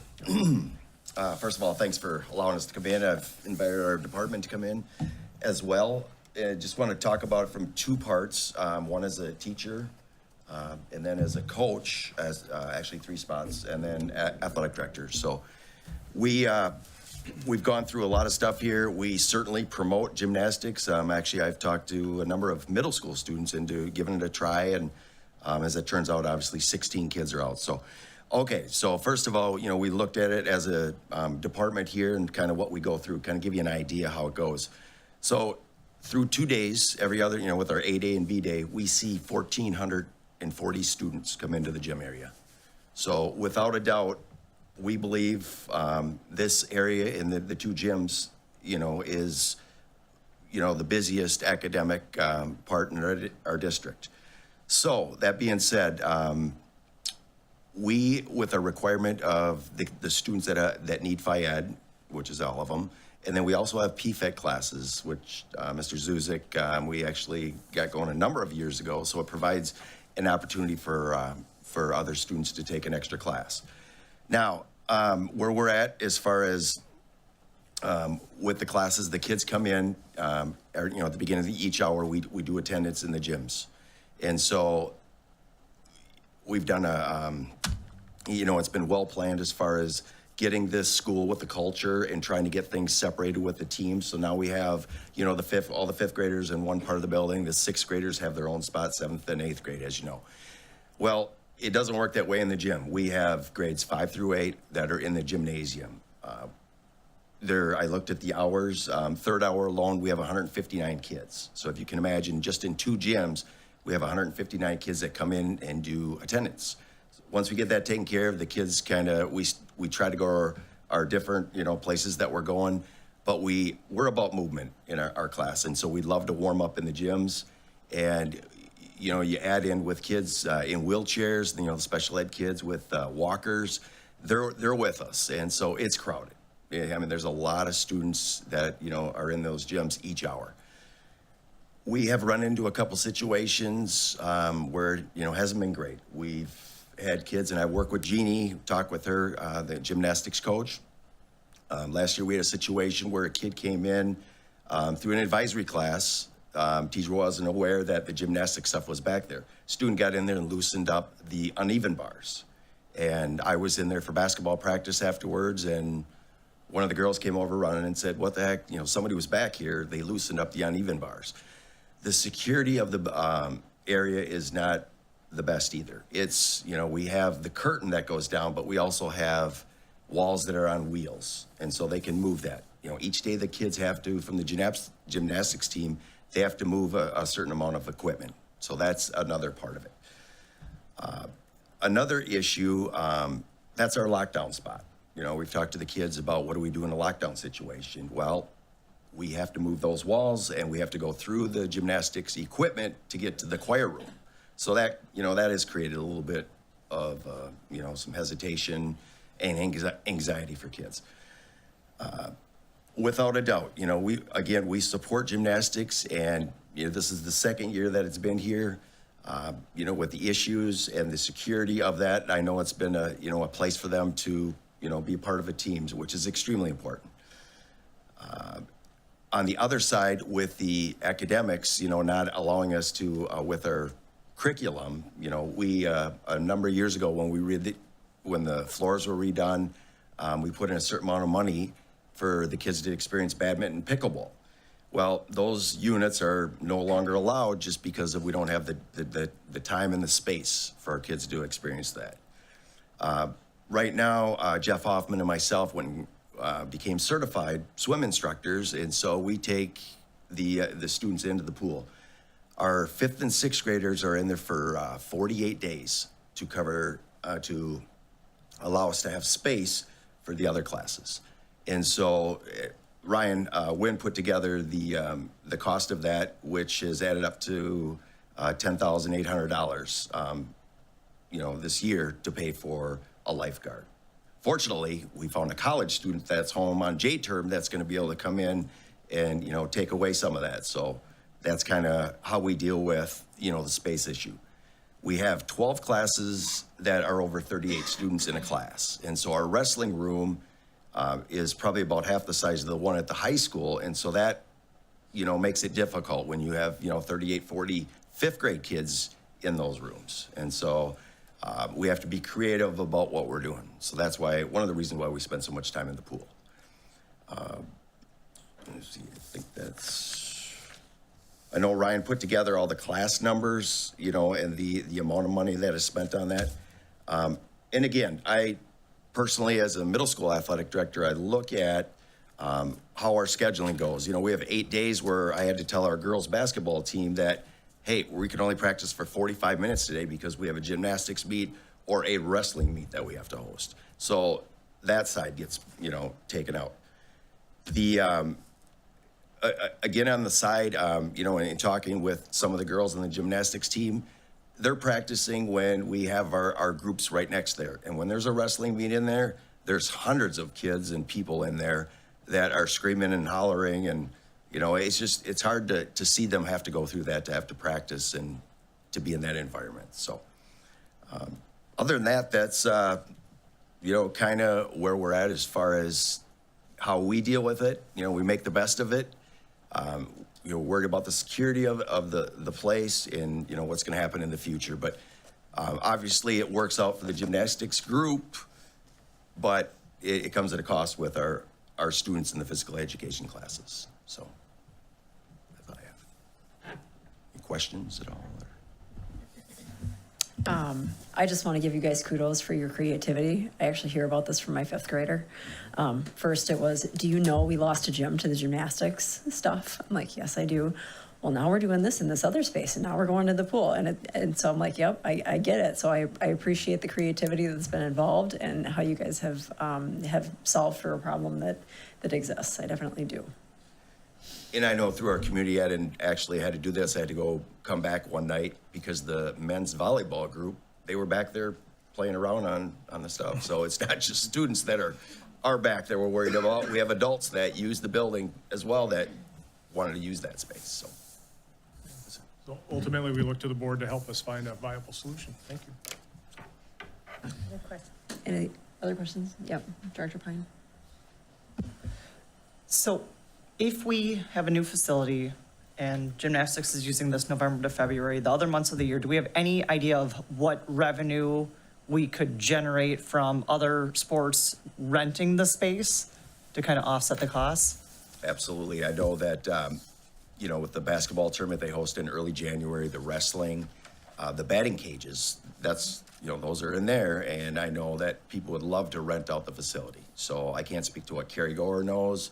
But I do know this place is busy. It's busy on the weekends. So yes, I know that there certainly could be something. Director Zuzek? I'm going to ask a slightly different question, or maybe the original question.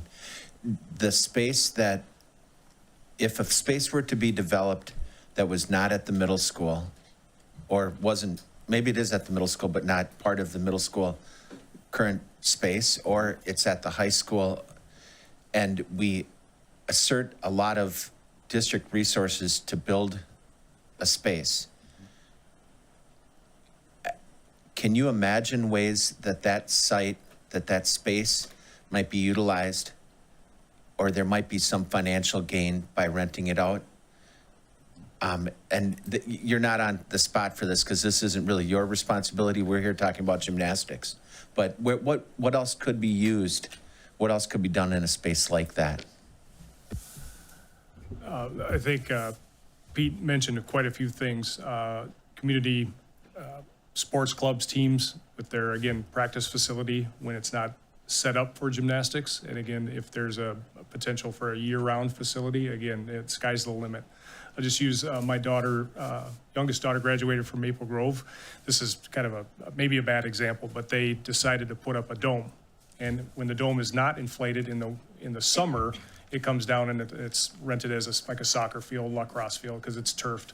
I believe if you guys feel free to check this out. I think it paid for itself in a year based on the soccer clubs and winter adult indoor softball, things like that. It basically paid for itself. So I look at it potentially as a revenue stream in the long run.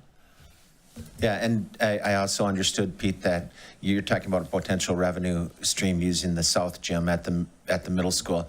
If it's not used for gymnastics, there is a potential revenue stream there that we're currently missing. Absolutely. Yeah, and some of the work that Trent Hansen has done too is, again, looking at that.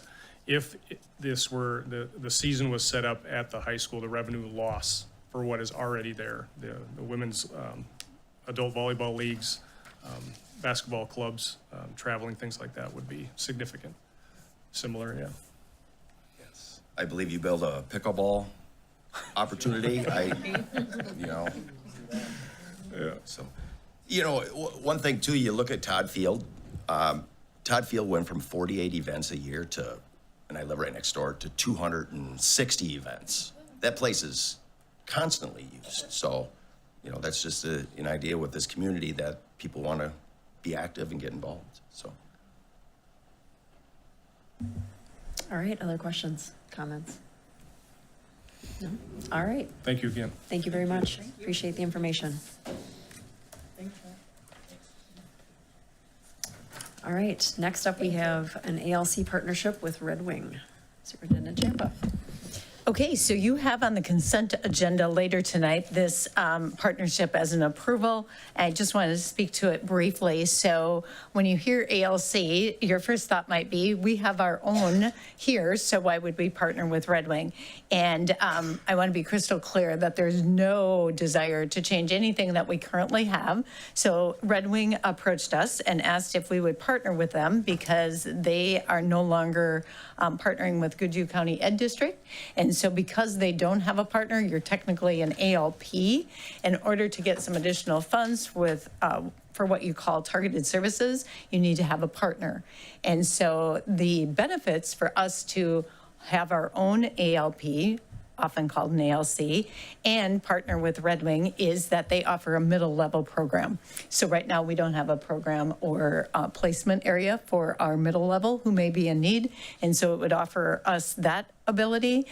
Secondly, there's some professional development that would be specific for the needs of our staff within our ALP and ALC in Redwing. And then thirdly, if we have similar resources like Edgenuity, we can share the cost on those resources. So there are benefits to that, and there are no detriments to the partnership. So there's nothing we're giving up or losing to be a part of this. Any questions? If we open it to one other community, can it still be an ALP? Or does it automatically become an ALC and it would be open to people from other places as well? Well, this would be an ALC because it'd be Redwing partnered with Hastings. Okay. Ours is an ALP. If we were to open it up to another district, it would become an ALC. However, we have a waiting list for our own students, so we would not. Yeah, that was, my thought was, if you open it up and anybody can come, then would we have our own seats? Yeah, So, we are thank you. retaining all of ours here. Thank you. I have a question about anticipated transportation costs. If we partner with them and then utilize that middle school setting, what would be the number of seats and then anticipated transportation billing? Would the benefit still exist? Yeah, there would definitely be. Right now, we really struggle. If we have a need for a middle school student, it's based on wherever we can find a placement for them.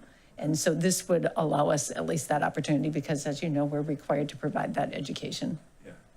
So as far as the transportation, it would depend on the need for the placement, if it's an optional type thing or if we're looking for a limited day placement. Any others?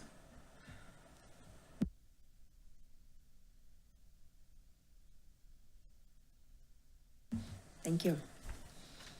Next up, we have a Kennedy privacy restroom update. Is that you? I think it's you. It's me? I can speak to it. Okay. All right, this is a continuation item from last time. So remember last time, and then we have all of that same information is up there. And so we have the grant right now that has been recognized for $75,000. It is an LTFM requirement to have a single stall gender neutral restroom in 2025. And this was looked at in our committee, just really at all of those facets combined. And then the ongoing plumbing needs, and Kennedy was an area that had not been addressed in this area. And there had been some preliminary conversations prior to this grant becoming available. A little bit on the grant narrative. Then if you'll just continue to scroll down. We also talked a little bit about the requirement for the full day in-person training that Mr. Latch and I attended last Friday. One of us a full day and the other for a half. And so thank you, Mr. Latch, for staying for the full day. And so that was, when we left last time, it was, you had had a lot of discussion about it and really were just wanting to come back and relook at the options that are before you. You had a recommendation last time, or there's 3 of them on the bottom, really to add anything not with this would not be a recommendation.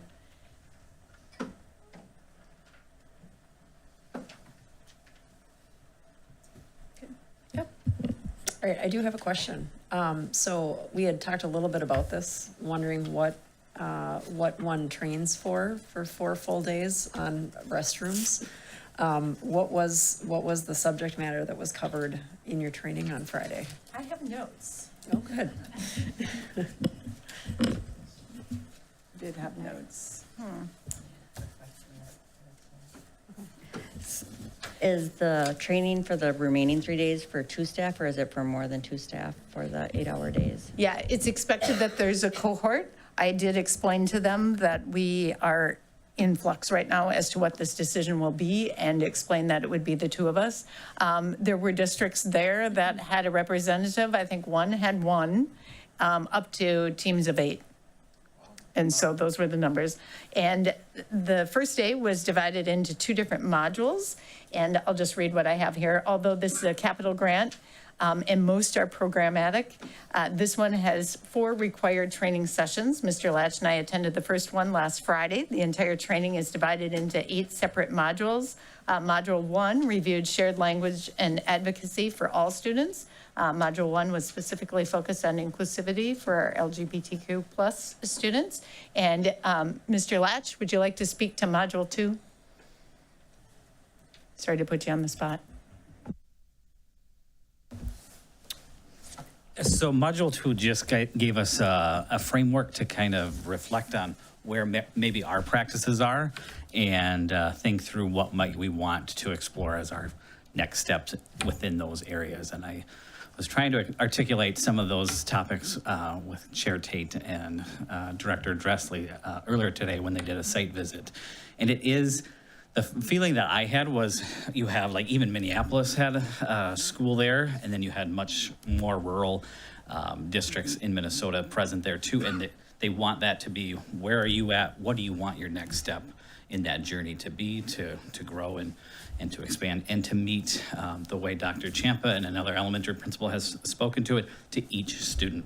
I think the shared mission we all have is each student and each family feels welcome and accepted in Hastings and a part of Hastings, and how can we make that even better than what it is today and continue to improve in that area. So that's the vibe that I got throughout the day 1 experience, and they kind of flowed that out to day 2. The full day 2 would be, all right, developing that plan even more and then monitoring and adjusting that over the next 3 days that they have proposed anyways. So. Thank you. And thank you also for your time today. Yes. As mentioned, we went on a bathroom tour of Kennedy, so it was thrilling.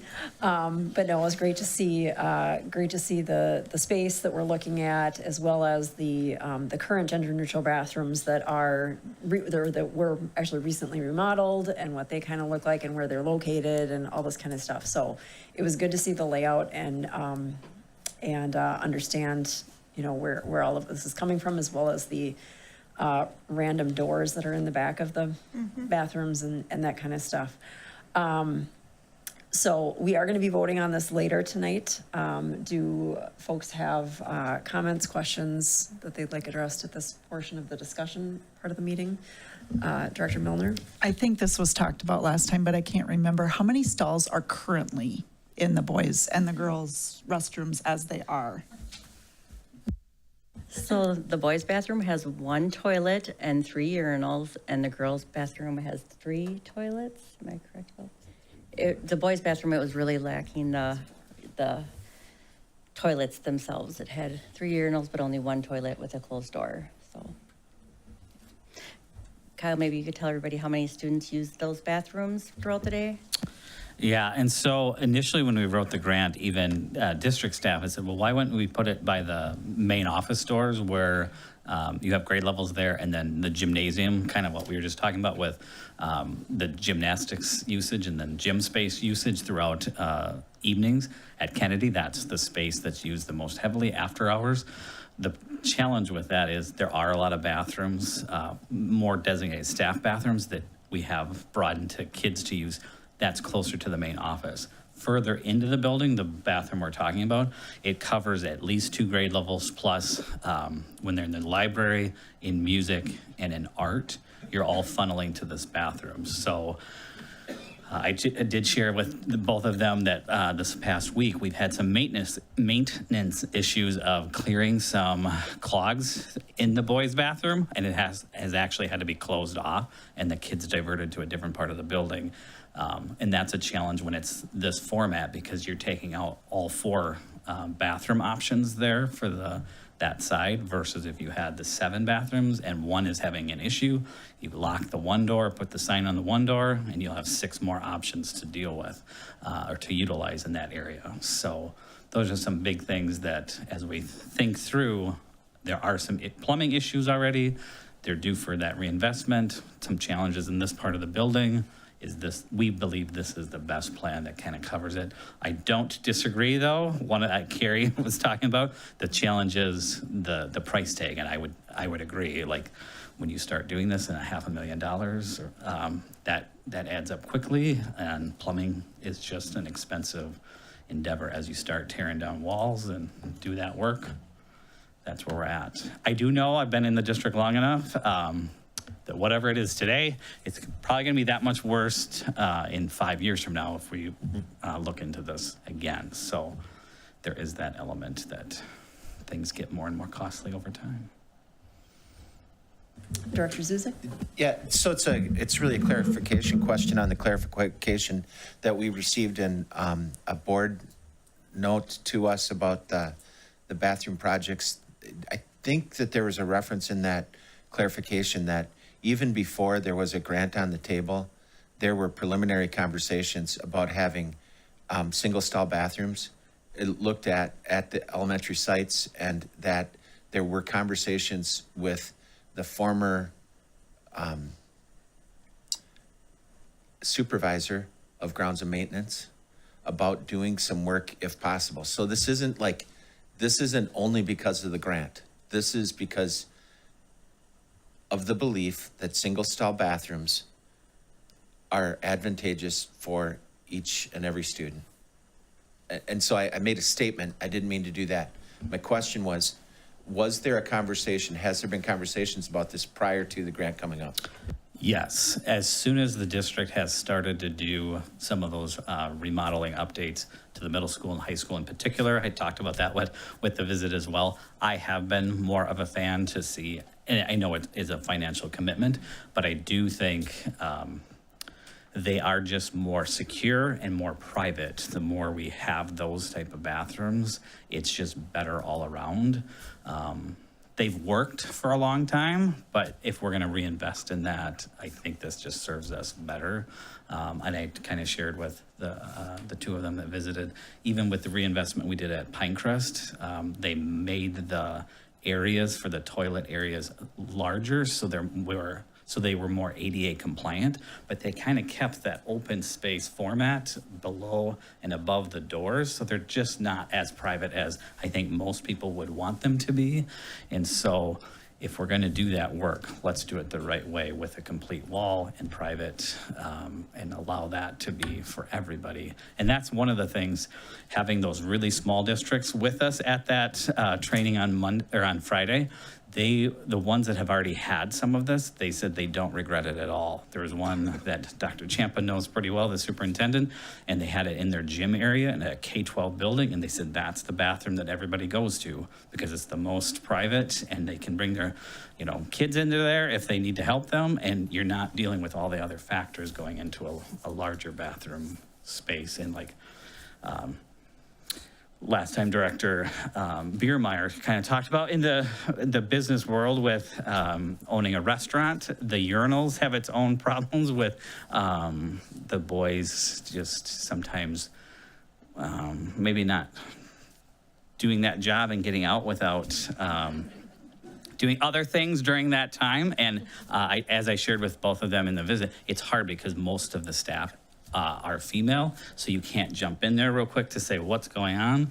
And sometimes when I do pop in, because you can hear commotion, there's a lot of kids climbing over or grabbing onto the plumbing work, and so getting that different and supervising in a better fashion, I think, serves the behavior element and just the cleanliness and just user friendly for both staff and students. Dr. Bruns? My question, you've already leaned into it a little bit. I see this project through the lens of universal design. What are the intended purposes, but then the other benefits that we get through this construction? So if you can speak to the student experience with this addition, staff experience, and I really like the point that you brought up. You think about families utilizing the larger spaces. Living through that myself, it's great to have those and the lockability. But if you can speak to how it impacts staff and their day to have something like this, and students as well, it's hard to anticipate all of it, but and you've already kind of bird walked it a little bit. Yes. But I'd appreciate that Sure. insight. One of the first ones that come to mind is that where this is located, we do have staff bathrooms in the building. In this area of the building, though, there isn't any really good option.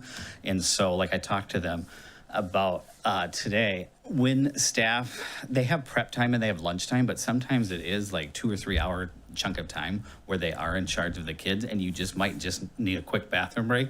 You are going quite a ways down into the building to run to a bathroom to come back. And so having something closer to them, they can have that as a staff member. That would be advantageous to them. I know in one of the options, the largest ADA bathroom there, I think there's a plan to have like a changing station, which we don't currently have in any of our bathrooms in the buildings. So we could have signage and things to direct families to that if they do need that. After hours would probably be more typical when they would need that, but there could be that end. And I think on the student and staff, another element there is sometimes you have, they're coming back from lunch and they just need a bathroom break. And you might have 6 boys that need to go instead of having, okay, you 3 can go in because there's 3 spots for them in the boys' bathroom currently. You could literally have, if they're only the 5 or 6 boys that need to go, you can, all right, all 5 of you get to go, come back, and we get to move on that much quicker. So it's just that efficiency piece. Everybody could go, just like they have in the kindergarten rooms, just like if you're having a play day at your house, they go and they use the single stall bathroom, and they come back with you. That's how I envision this as well. Not much different than if they're at your house or in our kindergarten rooms. Director Milner? I think mine is less of a question and more of comments, but even tonight, the restroom that I used coming in here before the board meeting has black mold behind the toilet. So when I look at $500,000 being used to remodel bathrooms that are functional, and there's single stalls available, so it's not like we're choking off that ability. And earlier, I think it was when the school tours were going on, in the girls' locker room here, there was a shower that had been running for who knows how long, and the entire floor was green, like a top of a lake would be. And I had told Dr. Champ about that. I never followed up. I don't know if it got fixed or not, but it seems like we go into spaces in the school and there's just things that could use some money thrown at them too, and to be fixed and to have more pride in our schools. And let's face it, mold is not good for any of us either. So if students are getting exposed to mold in the current bathrooms here at the middle school, there's probably a chance it's at your bathrooms too. Oh man, I just have a hard time spending $500,000 on one set of bathrooms when there's a lot of other things that need fixing and repairing and more pride put back into them. Because I mean, I've had mold issues with my health before, I'll share that. And so I walked in that stall and I walked right back out again. I wasn't gonna sit there. That affects our students too. Director Pine? My comment / question's similar. And I don't know if anyone actually can answer, but it of course came after the last meeting and the Q&A before this leading up. But if we spend $500,000 there, does it limit us in other projects that can be handled? And I've had feedback. I mean, I know there's classrooms that haven't had attention that could use improving. And I thought with maybe some of the remodel work over the summer at the middle school that some of those items would get fixed because of the different layout. And a lot of them still haven't been addressed. But, you know, we have a new director of facilities putting a 10-year plan together for us next month. And so we really don't have capacity to know what the projects are and what the costs are for those in the pipeline.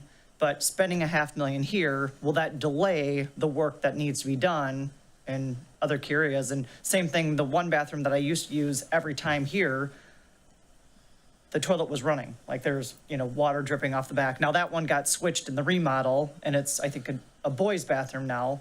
But for the first half of our term, it was always running water. So, and obviously the middle school has all 3 elementary schools into one, where Tilden's just one. It is compliant. So, Kennedy, it is compliant. So again, I'm just sitting here torn going, what are we not going to be able to attend to because we're spending such a big dollar amount there?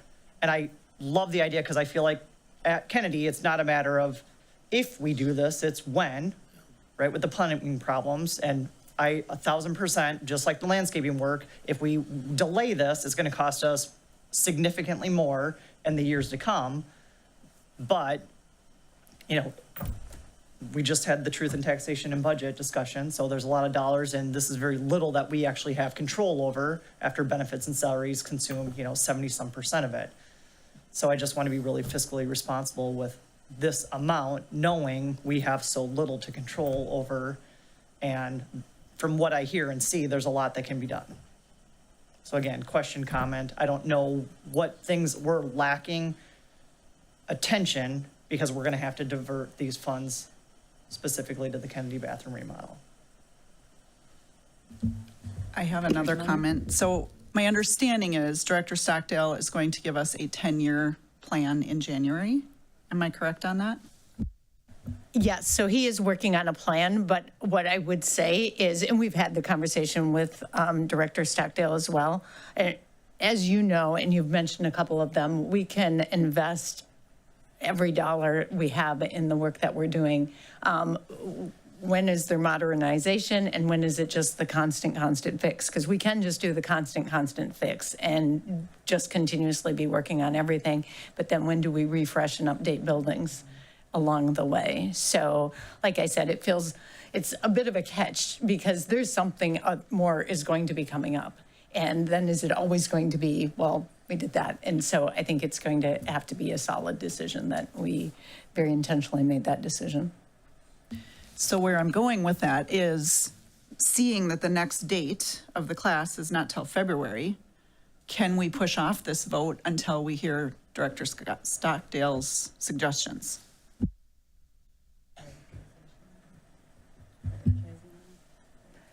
Yeah.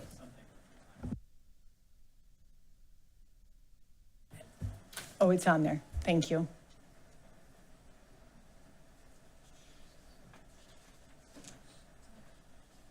There we go. Bids would be mid-February to have it constructed in the summer.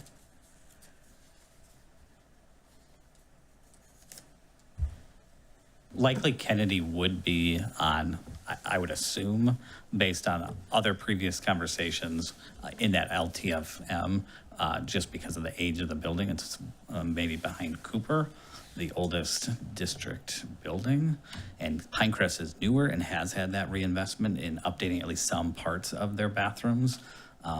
Middle school, high school has had some investment in updating theirs.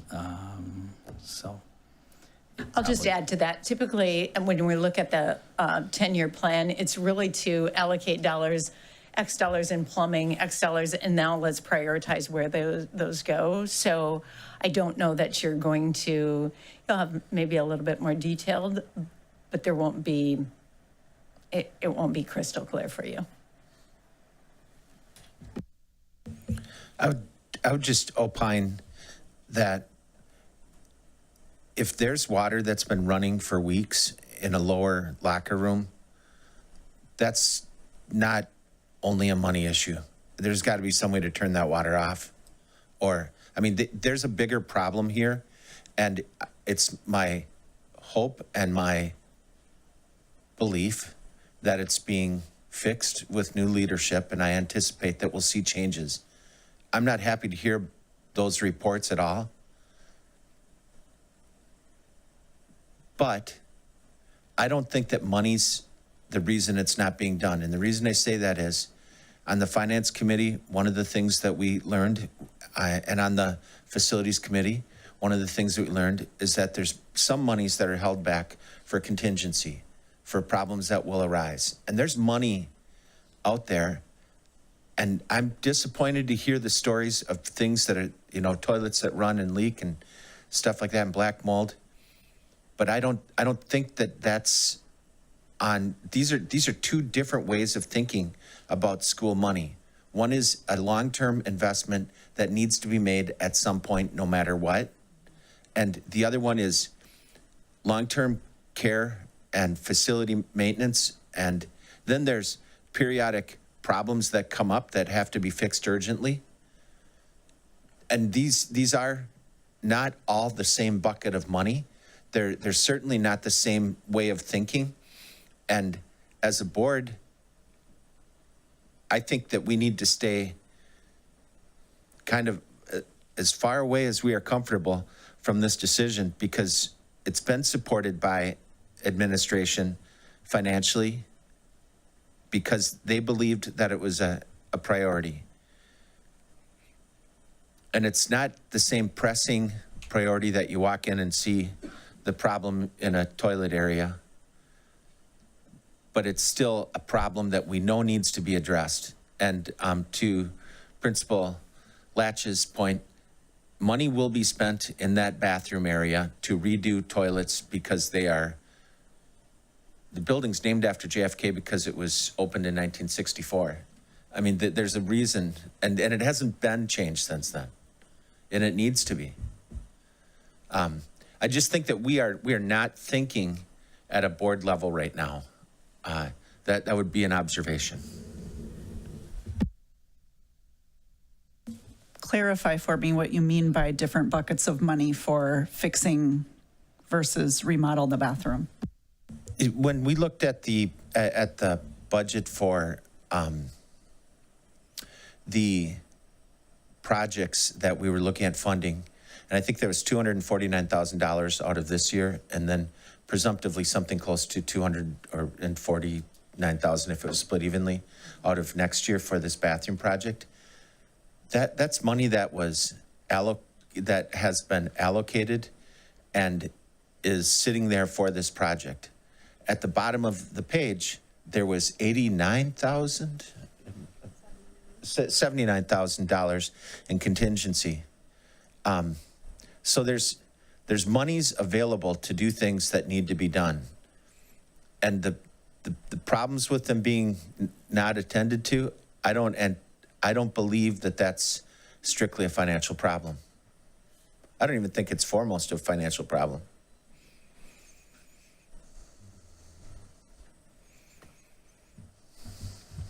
Other questions, comments? I mean, I've spoken about this before, and I went on the tour today because I wanted to make sure I got all the information and see it for myself. I want to have all the information to make a good decision.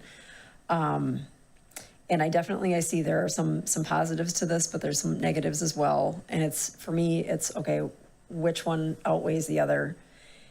And unfortunately, I am still of the mindset that I can't spend $500,000 on a one bathroom remodel. We're talking about over $70,000 per stall, which to me is an insane amount of money to go towards a restroom. And truly, I want every student and staff member to have a positive environment to be in when they're here every day, day in and day out. And I just think about how far could we stretch $500,000 to making improvements in the classrooms where people are spending much more of their time than in a bathroom. And I'm not saying we'll never do something like this, or I would never want to do something like this, but I'm just saying right now, I go through, I see in the classrooms, I see kind of the disrepair of things, and I just think environment is so important to me. I mean, it's your coworkers, it's your manager, it's all those things, but also it's the environment that you're in. And if every day I'm looking at this closet that has the laminate coming off, that has been coming off for the last 10 years that I've been here, it just, I don't know. I just think it's important to have that quality of environment to be in every day. And then my another major concern is the cleanliness issue. And I know our representative from Mold said gender neutral bathrooms definitely need more cleaning. And I am concerned about little boys who don't lift up the seat and then leave it a mess. And then the next little girl or little boy who has to sit down on that and just causing a bit of, I don't know, bathroom anxiety. Maybe you can say that maybe they don't want to use those bathrooms because they're not very clean, and then they end up trying to hold it all day long and all this kind of stuff. So those are kind of my two major ones. And I have to apologize here because I was under the impression I should have asked better questions. I was under the impression that we were doing this to meet a state statutory requirement. And that's not true. We do meet the state statute with what we have in place today. And also, I know we had the LTFM budget I think it was June that we approved it. And I went back and re-looked at that because I'm like, what did I miss here? You know, I'm continuous improvement mind. I'm like, what did I miss? What could I have done better to know better where we're sitting with this? And the way that I read it, it looked to me, even when I reread it, it looked to me like it was going towards multiple buildings. Unfortunately, the $425,000 that was listed on that line item. So I made some bad assumptions that I should have asked additional clarifying questions for. So I do apologize for that. But that's where my head is at on this. I really do. I appreciate the additional privacy and the ability to monitor better what's going on in those stalls, for sure, to know who was in there at what time and what they may have done, and tracking them down and whatnot. But I can't get past the price tag for what I see as could be used elsewhere. Yes. So, Director Milner.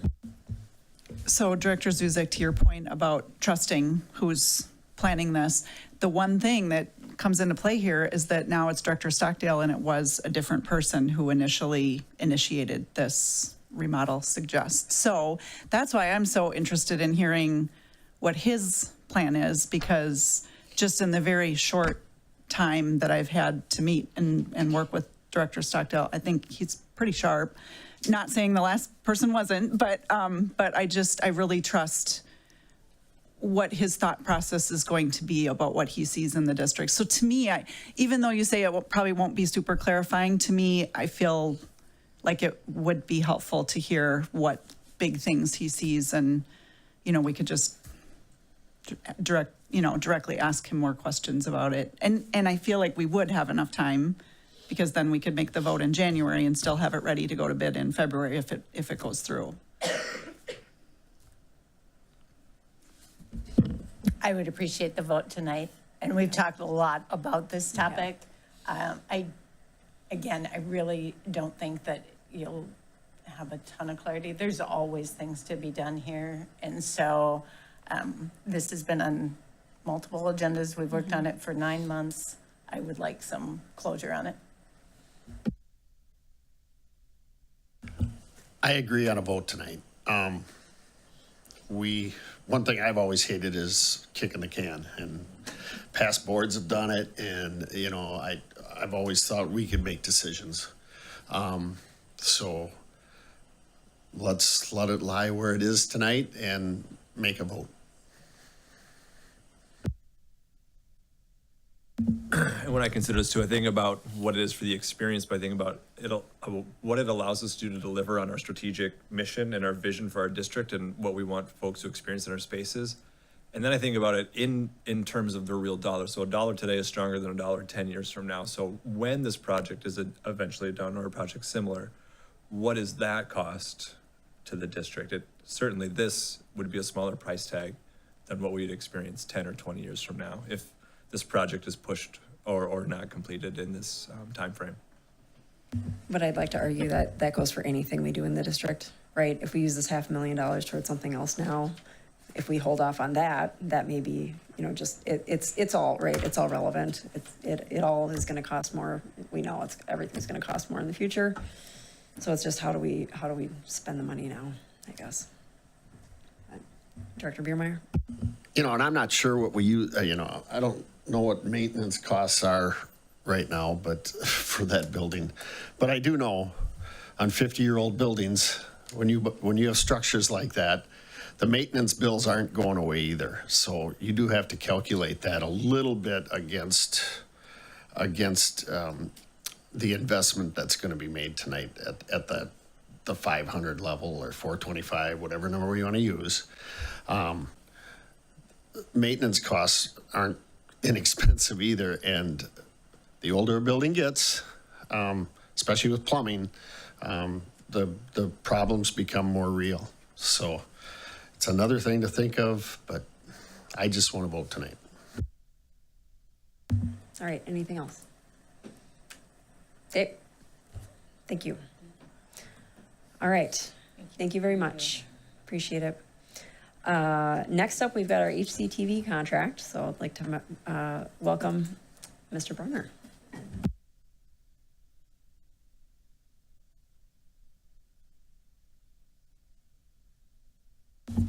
My name is Mike Bramer, and I'm the Executive Director of Hastings Community TV. And tonight I'm going to be talking about HCTV's partnership with ISD 200. I want to thank HCTV board members Tim Hanneberg, Kelly Carter, and Paul Munger, who are here tonight to support HCTV.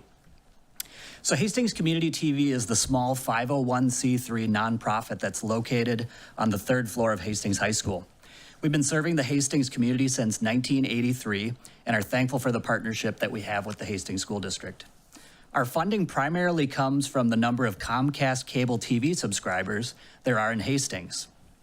We do not receive revenue through internet subscribers.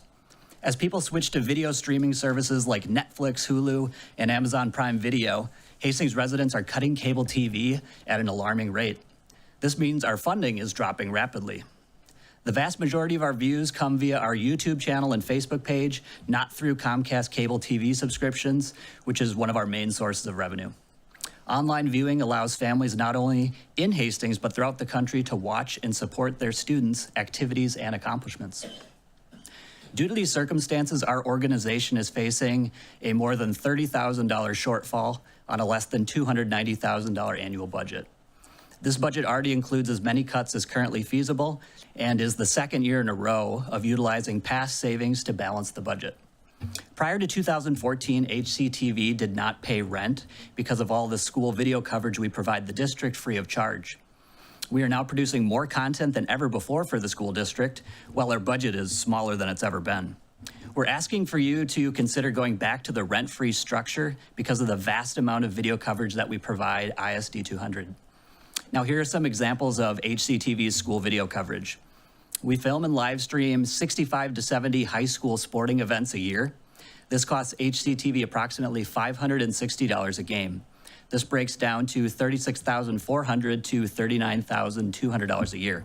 And just a note here, a live multi-camera sports setup with a production crew from most companies would cost $4,000 to $6,000 or more per event.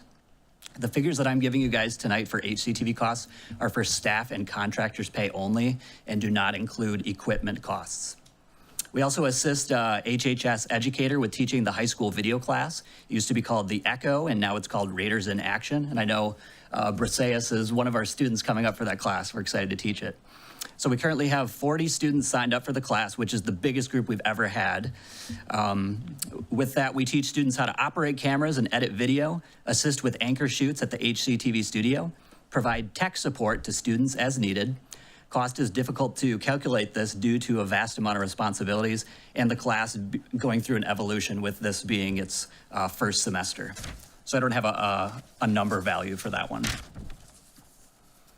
So we also produced the Hastings Public Schools promotional video for ISD 200 with future annual revisions as requested by ISD 200. If you remember the video that promotes the Hastings School District, that was the HCTV staff that created that. This also plays on the homepage of the Hastings Public Schools website.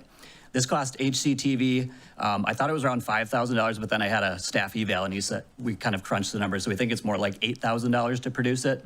And a video in this style would have cost over $9,000 from most video production companies. We also film and live stream the annual graduation ceremony. This costs HCTV approximately $888 to produce. Another note here, a live multi-camera setup with a production crew would cost anywhere from $1,800 to $6,000 or more for most video production companies. We film and live stream prom. This costs HCTV approximately $430. High school awards night, $430. We also film and live stream additional annual school programs like homecoming and snow week coronations, Veterans Day programs, ISD 200 retirement program, the Native Graduate Honoring Ceremony, Senior Awards Night, Middle School Tug of War fundraiser, Raider Sports Awards program, author visits, and other school speakers. So those events usually cost HCTV around $350 each. We also, of course, film and live stream the monthly school board meetings, plus additional school board meetings that arise from time to time. We also provide tech support for any camera or audio issues we may encounter. We also save the school district money by providing the TriCaster, which is a required live streaming device that costs approximately $16,000. So had we not provided that, it would have been needed to be purchased by the school district.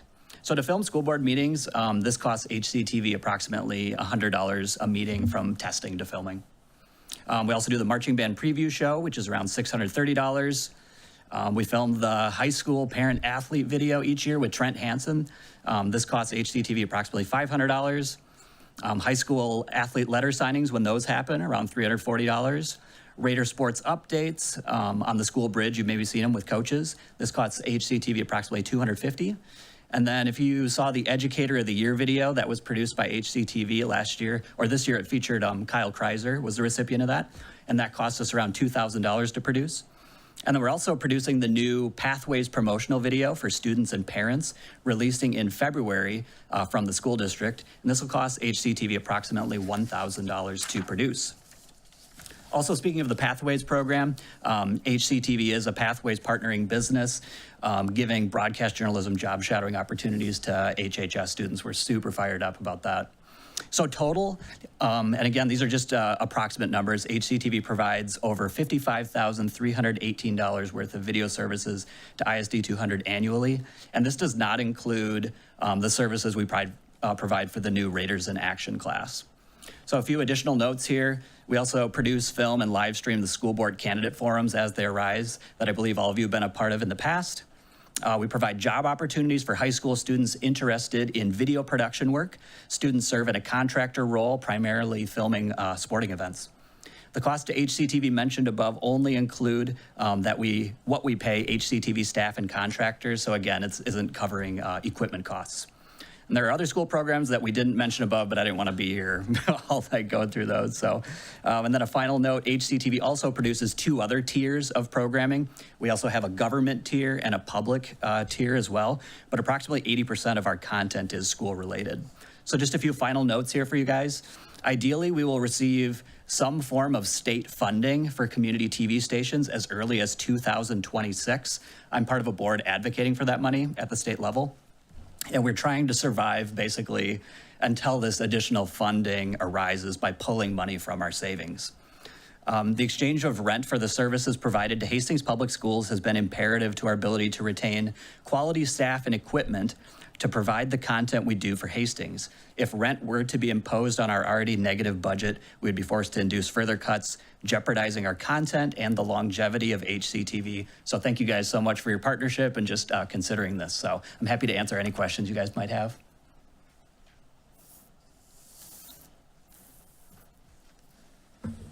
Mike, might not be a question for you, but what is the dollar amount of rent? The proposed rent to me this year was $9,250. We've seen that. I'd forgotten it. Yeah. Yes, so typically after the 2014 date that you mentioned, there has been rent. And so most recently it was $18,500. Yep. And we've had multiple conversations, and I just can't speak highly enough of the partnership. And when we tasked you to put together that promotional video, it's outstanding. Thank you so much. That means a lot. One of the things that Mr. Bramer and I talked about is we've never really put dollars to services. And so I appreciate how you've laid this out, so thank you. Of course. Yeah, it was a really interesting project for me too to see, because I've received that question. Otherwise you just go. Yeah, we just go. We just film whatever's happening, you know, and there's so many awesome things that the students are doing and the staff are doing, so we'd love to champion that. So. One of the other things that we did talk about, just so that there's clarity, is that if there, however this is determined, there may be a cut to some of the things that you are doing. Yeah, exactly. And I kind of touched that on the last point. So if we did have to pay rent, just because we're in the hole right now until hopefully we receive state funding. If we did have to do the 9,000, it maybe doesn't sound like a lot, but when we're already coming up over $30,000 short for the 2025 budget, the additional 9,000 is really devastating for the HCTV budget. So. Is there a context for the rent a position that started 2014, 2015? Like why it exists or the rationality behind it? I believe it was something along the lines of just the school was kind of going into tough times, but I didn't have the letter. I wasn't the executive director at the time, but I could look into more information with that if you guys want. I do think that that's right. I mean, I remember Yeah, you the would conversation probably know. with the high school administration and the district talking about budgets, and it was perceived to be a revenue source. And it might have been that the value wasn't articulated as well at the time. Sure. Yeah, I'll try to be as transparent as I can with all this stuff too for you guys. All right, any other questions or comments? All right. And then are we wanting to have an action item on this? I see it's not on the. It's not on it agenda because right now. I thought you wanted a So- discussion tonight, but if you wanted Okay. to, you certainly could. Okay. When do you need to know by? Well, it starts January 1. Well, okay, so we should probably vote tonight. Yeah, that'd be Okay, awesome. so, Director Jessley. I'll make a motion to move this to an action item for this evening. Biermeyer seconds. Any discussion? All right, all those in favor of having an individual action item for the HCTV contract later tonight, say aye. Aye. All those opposed, say nay. All right, motion passes unanimously to vote on this contract later, on the, I'll say the terms later tonight. Cool. Thank you, everyone. Really Thank you. appreciate it. Appreciate your time. All right, yes. Just one thing, so we were recommending that this would be a one-year contract, and so just so you're thinking about that, knowing that things may change for you too. Thank you. And with that, I think we've had all of our guests who are presenting tonight go, and it is 8:33. So I'd like to say let's take a 7-minute break and reconvene at 8:40, please. Yeah.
All right. So cool. We're back at 8:42 PM. Sorry, that was 2 minutes too long, but all right, we're good to go, right, for the rest of the night here. Okay, next up on our agenda, we have the Building Construction Fund project update from Ms. Subert. Okay, thank you. So the Building Construction Fund is the money the district received from the voter-approved bonds. And we currently have $293,000 that is unallocated, that will be used to pay the arbitrage fees. But there's potentially some left. And then overall in the fund, there's just over $1 million. So projects are continuing to close out. No new projects have been added. But the kind of section of in-process projects is getting much smaller. All right, thank you. Any questions? All right, moving along, we've got the data request update, and I assume you have that as well? All right, so there's one new data request that's been received since the last meeting. There's currently 2 requests that are in progress. And then as far as legal fees, there, in the last group of bills paid, there was $75 in legal fees that were related to data requests. Thank you. Glad to hear a low number. All right, next we have our draft of our board meeting calendar for 2025. So really, we will be voting on this at our January 6th organizational meeting. Tonight, the reason that we're bringing this forward is to see if any board members have conflicts with the proposed dates at this point. So, Director Zuzak? Happy news, 9/17 schedule doesn't conflict with any of the proposed dates on this sheet. So that's happy news. That is good, thank you. All right, other date issues, Director Dressley? I don't have personal date issues, but we have a board meeting scheduled on a no school day in September, and then a board meeting scheduled on a staff development day in August. So I don't know if that's something that we wanted to leave that way, or I thought we might want to discuss that. So September 24th is a no school day. Is a no school day.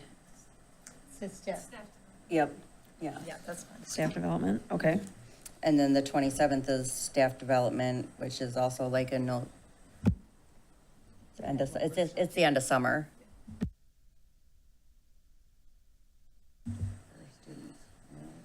And the other thing on here currently, we have our retreat scheduled with Bethany on March 11th. However, we are not allowed to have meetings that day, unfortunately. So looking to move that to the 12th instead of March. So that is up to, so the thought is that would be a work session. We'd probably have like we'd try to keep a half-hour work session before we would have our retreat from 6:30 to 8 is the current plan. Does that work for everyone? Yes. Your face is, okay. Good for now. Okay, perfect. Yes. I appreciate this calendar when it comes to the NAPAC meetings. They occur on the first Thursday of every month outside of January, where it can be kind of wiggly. So I appreciate the way this is laid out right now. So I should clarify, right? In 2024, there were 3 of us board members who had issues with every Wednesday night. For one of us, that issue has gone away. For the other one, for another one, it goes away at the end of April. And then the other one, it still sort of exists. But so that the Wednesday conflicts have significantly reduced. So that's why we are proposing going back to Wednesdays. I should have started with that, sorry. All right. Any other input, concerns? And of course, once we get into the year, if we need to, we can make adjustments, as we all know. Question, what day Yep. did you say we were having, so we're keeping the same date for the board retreat with Bethany? The board retreat, the proposal is March 12th. Okay, and we're moving it to? It was the 11th. Okay, So it's perfect, moving thank from you. March 11th to March 12th. So what's on the document is correct? Yes, so the document is correct. The only other thing that I would like to propose, historically, we haven't necessarily always had a work session in July. So that could be a potential to eliminate a work session. If we would like, we could have it on the calendar now and then vote later to eliminate it as well, if we'd like to do that. So that idea. keep it for now. Yeah. And then we'll decide how much we have going on. All right, sounds good. Any other questions, comments on the proposed calendar? All right. What about that orchestra concert? Oh. 28th? That will be an issue for me. 100%. May 28th, high school orchestra concert. Does anybody still got elementary school students in here? Does anybody have elementary school students? Use your mic. Do you, okay. Okay. Nobody, elementary school? Okay, then it doesn't matter because there's an elementary school evening conferences one night, but if that doesn't affect any of us, I don't think it matters. Okay. So the concern obviously with May would be broadcasting possibilities. We could move the time earlier. Or later.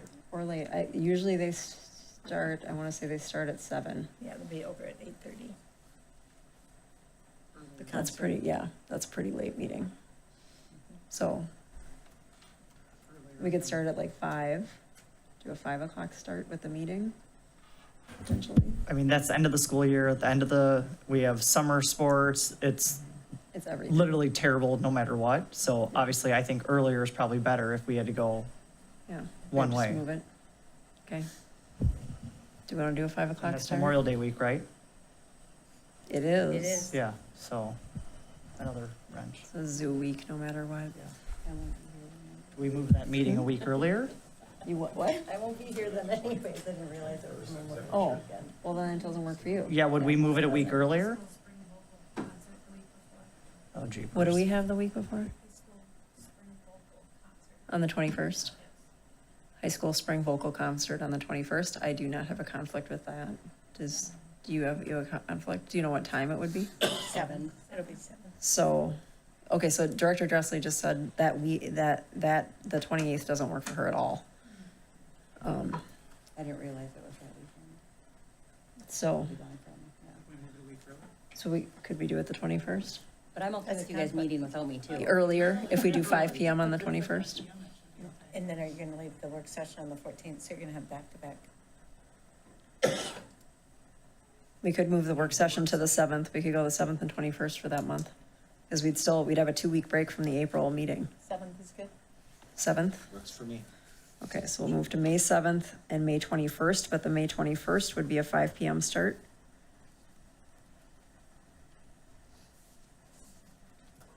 Okay.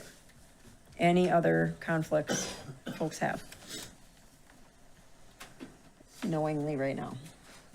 And we have had to move things before, but, okay. For efficiency's sake, once it's agreed upon and it's set, I wonder if Ms. Humble might push the meeting to all of us. That way, the date, the spaces, the location, it's always set up well. Like on a calendar invite. Have a Yeah. calendar invite for all the meetings. Yeah. That'd be glorious. That'd be Oh my great. gosh, incredible. Yes, great idea. One Thank you. person does it. Okay, 9 of us have. I think we're good on the calendar. Moving on, delegate assembly update. Vice Chair Dressley will provide an update on our experience there.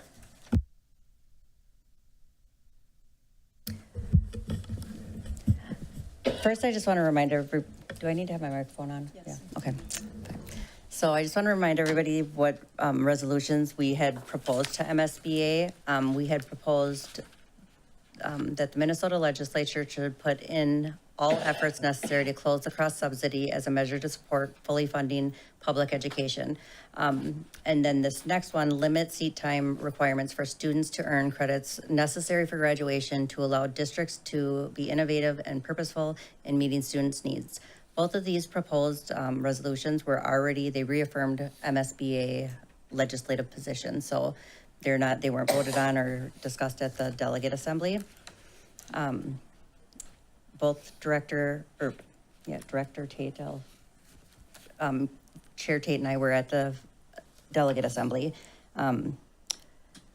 The last resolution that we submitted to MSBA was to urge the Minnesota legislature to amend the Minnesota Government Data Practices Act to authorize the responsible authority in a school district to require a person to identify themselves by full legal name, and amend the Minnesota Government Data Practices Act to authorize the responsible authority to assess and recover actual costs of searching and retrieving government data if the requesting individual abandons or fails to inspect the data once it has been prepared.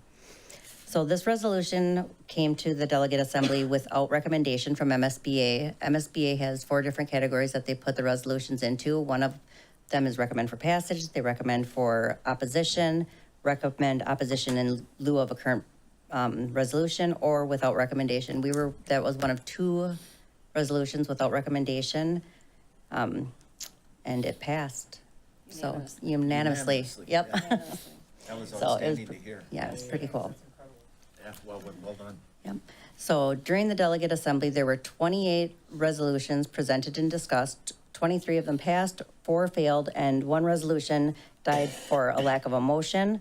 I just want to mention that one of the resolutions that we had decided not to move forward with to MSBA was the Rule of 90. That one was discussed and we voted against moving that forward. A similar resolution was also proposed at the Delegate Assembly, but it didn't move forward on the floor for a lack of a motion, and it was the only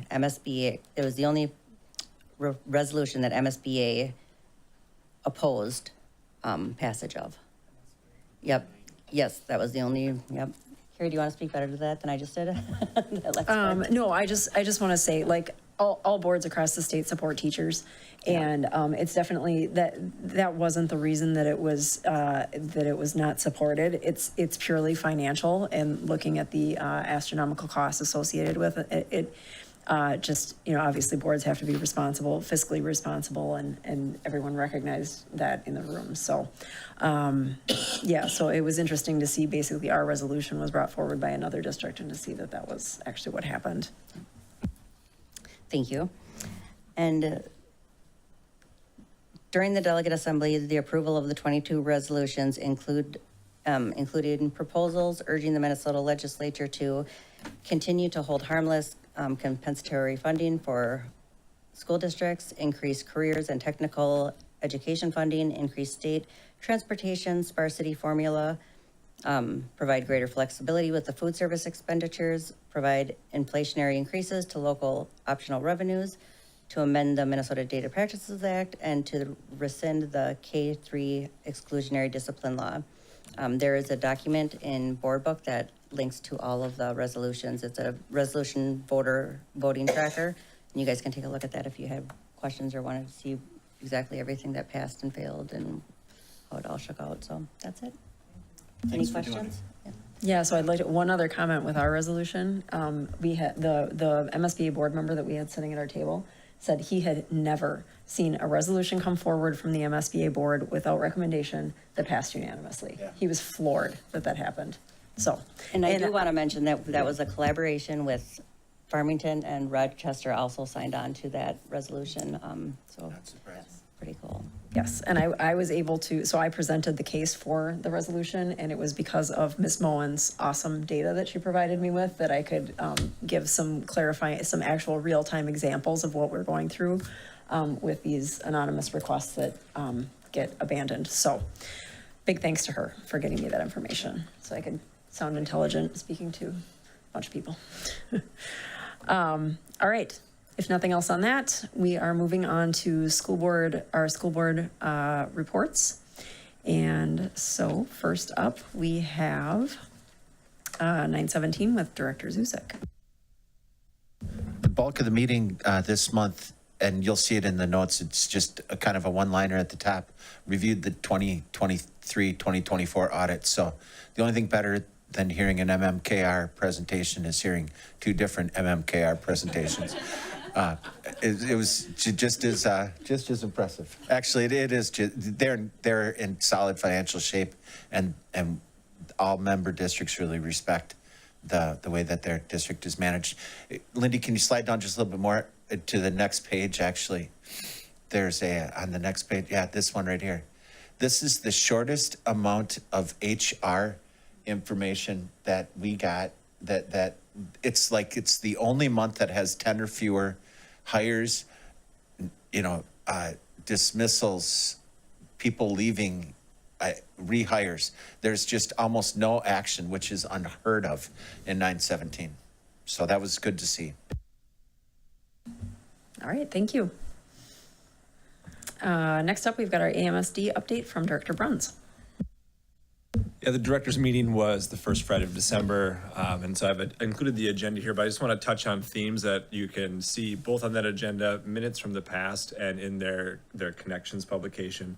They really are gearing up for the legislative session, and they're not sure how the House will operate with that part of the legislature divided. So how will committees accept bills? How will they work through those? Will they be seated with 2 chairs? They're completely unsure of that. They know that they're going to go for a 3% funding increase on top of what has already been proposed for the law in the last biennium.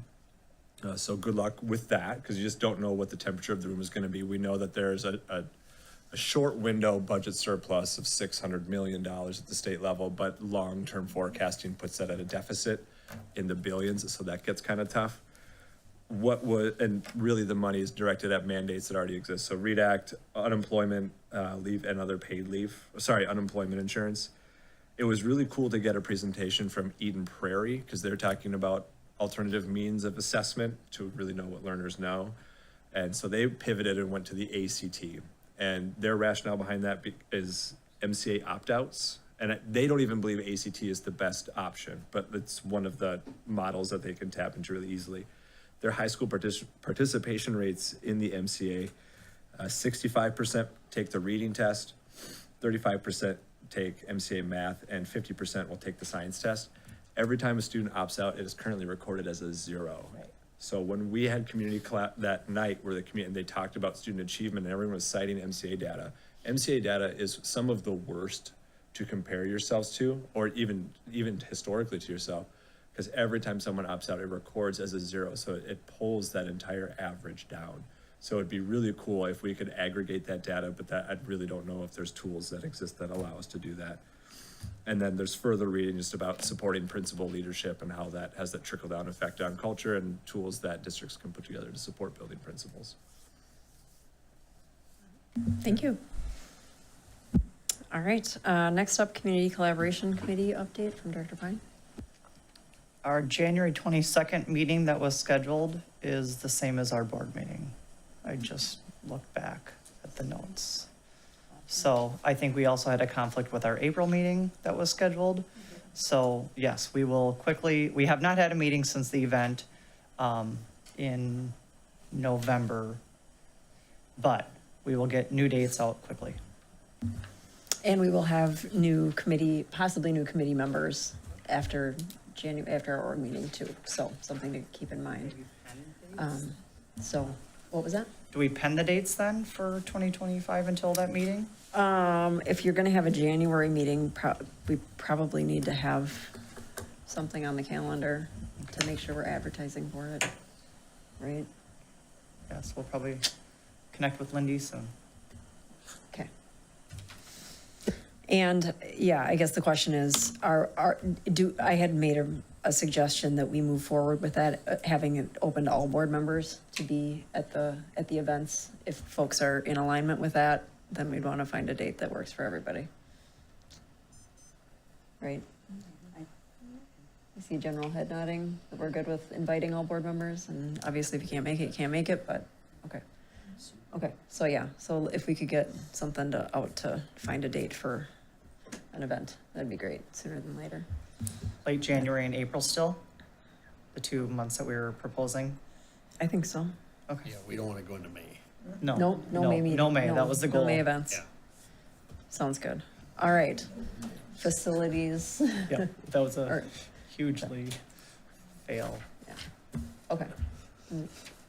We good on community collab? All right, next up, facilities committee.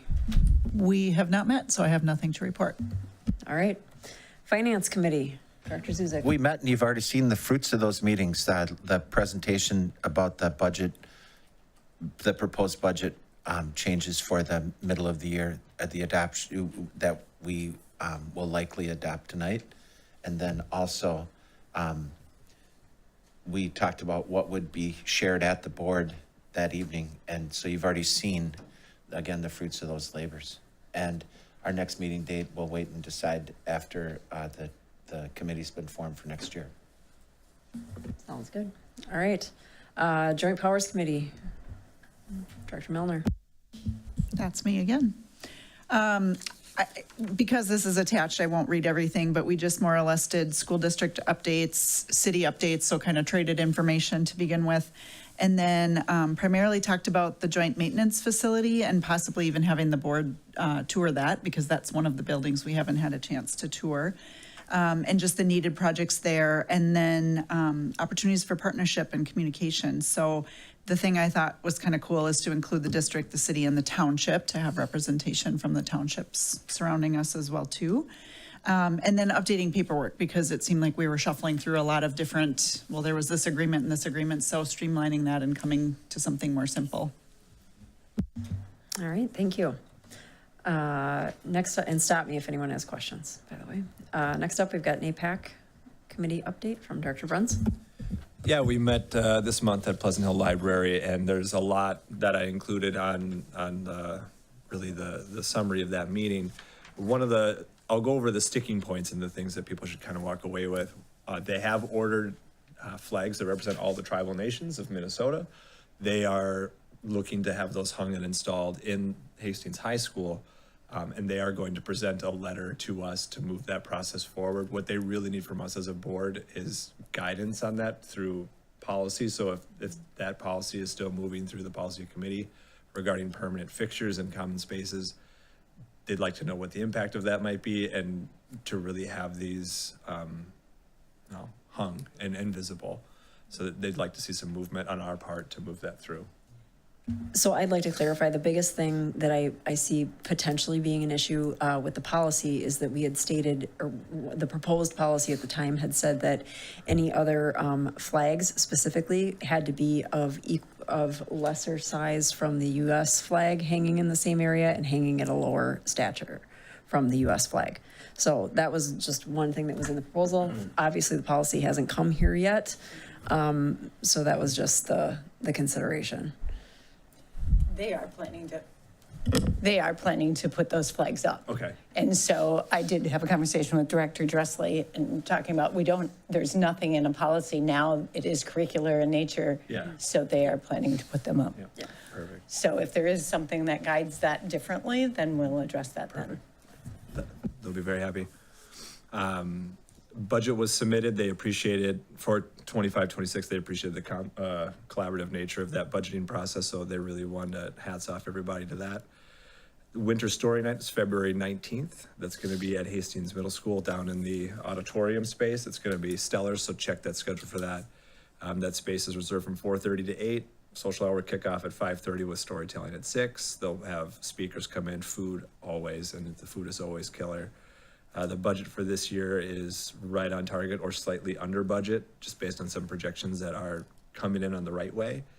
Some promising updates that I really appreciated is that Native American students that are in that MTSS process, or we've got FastBridge data, so we're intervening academically to see growth, are growing at a rate faster than their peers. That doesn't mean that they've met expectations or they're exceeding when you measure them for the totality of what you'd expect a learner to have at any given point, but their progress has been charted at a rate faster than their peers, so that's promising. Yep, yeah, keep making those leaps. We talk about that in special education all the time. If everyone else gets 1 year, you got to grow 2, because you're trying to catch people. So it is really nice to see that come through. And then just a load of updates from our liaison. It is incredible to watch her work. Like, she is just in it, and we're definitely going to eclipse 100 students, I believe, that identify as Native American students, and that will trip some things on our end for sure when it comes to programming. The cool TNIC update, they want to just expand district knowledge among staff and career counselors about Native and tribal colleges and those opportunities that are related to that. That was another ask on their part, and they're willing to get that information out. All right, thank you.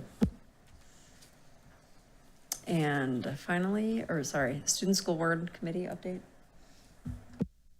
The Student School Board Committee hasn't met since our last meeting, so there's no updates. And then policy. Okay, So the policy committee met twice this month. I'm not going to go through and read every single section update. So you guys have all had this document in front of you. So I'll just go through and say what the readings are. First, for first reading, we have 534. This policy was actually reviewed based on our policy review cycle, and it's the only one on our list here tonight that was on our policy review cycle. The rest of them were triggered by the MSBA model policy newsletter revisions. 610 field trips is on our agenda for first reading. This one, we had made just a slight adjustment from extended trips may to extended trips must, and that was a recommendation from administration to do so. Policy 613, graduation requirements. This one was on, we looked at it because of the changes from MSBA. I do want to note that this one will be coming back to us in April. We are recommending expedited adoption, so this being an individual action item for tonight. The reason for this is because, or the rationale for this is registration for fall 2025 school year begins in January, and these changes should be reflected in the policy prior to that happening. Any questions about that? So 614, school district testing plan and procedure. This policy was fully revised. It hadn't been reviewed since 2006, so there are a lot of revisions in it, and that's why it's not moving through as just an consent agenda item. Same with 615, testing accommodations, modifications, and exemptions for IEPs, section 504 plans, and LEP students. There were just so many changes based on MSBA model policy that we are recommending that it go through the 3 reading process instead of going through on the consent agenda. Policy 721, uniform grant guidance, that same exact thing. There are too many changes on it for it to go through on consent. So we're recommending that it go through the 3 reading process. Any questions on first readings? Second and third reading policies, there have been no changes since the last meeting. There are 2 policies on the agenda tonight that are on the consent agenda, and they were non-substantive changes. One, I think, added a legal reference, and the other one added reporting of instead of report of, and they were policy 507, school resource officer, or 507.5, I'm sorry, school resource officers, and 519, interview of students by outside agencies. For third reading tonight, which is also on the consent agenda, is policy 530, immunization requirements. And if there are no questions, then that's it. No questions? All right. Then we are moving on to the consent agenda, or I should say our action items. First one up is the consent agenda. So I'm looking for a motion on this item. I move to approve the consent agenda. Zuzik seconds. Any discussion? All right, seeing none, all those in favor of approving the consent agenda, say aye. Aye.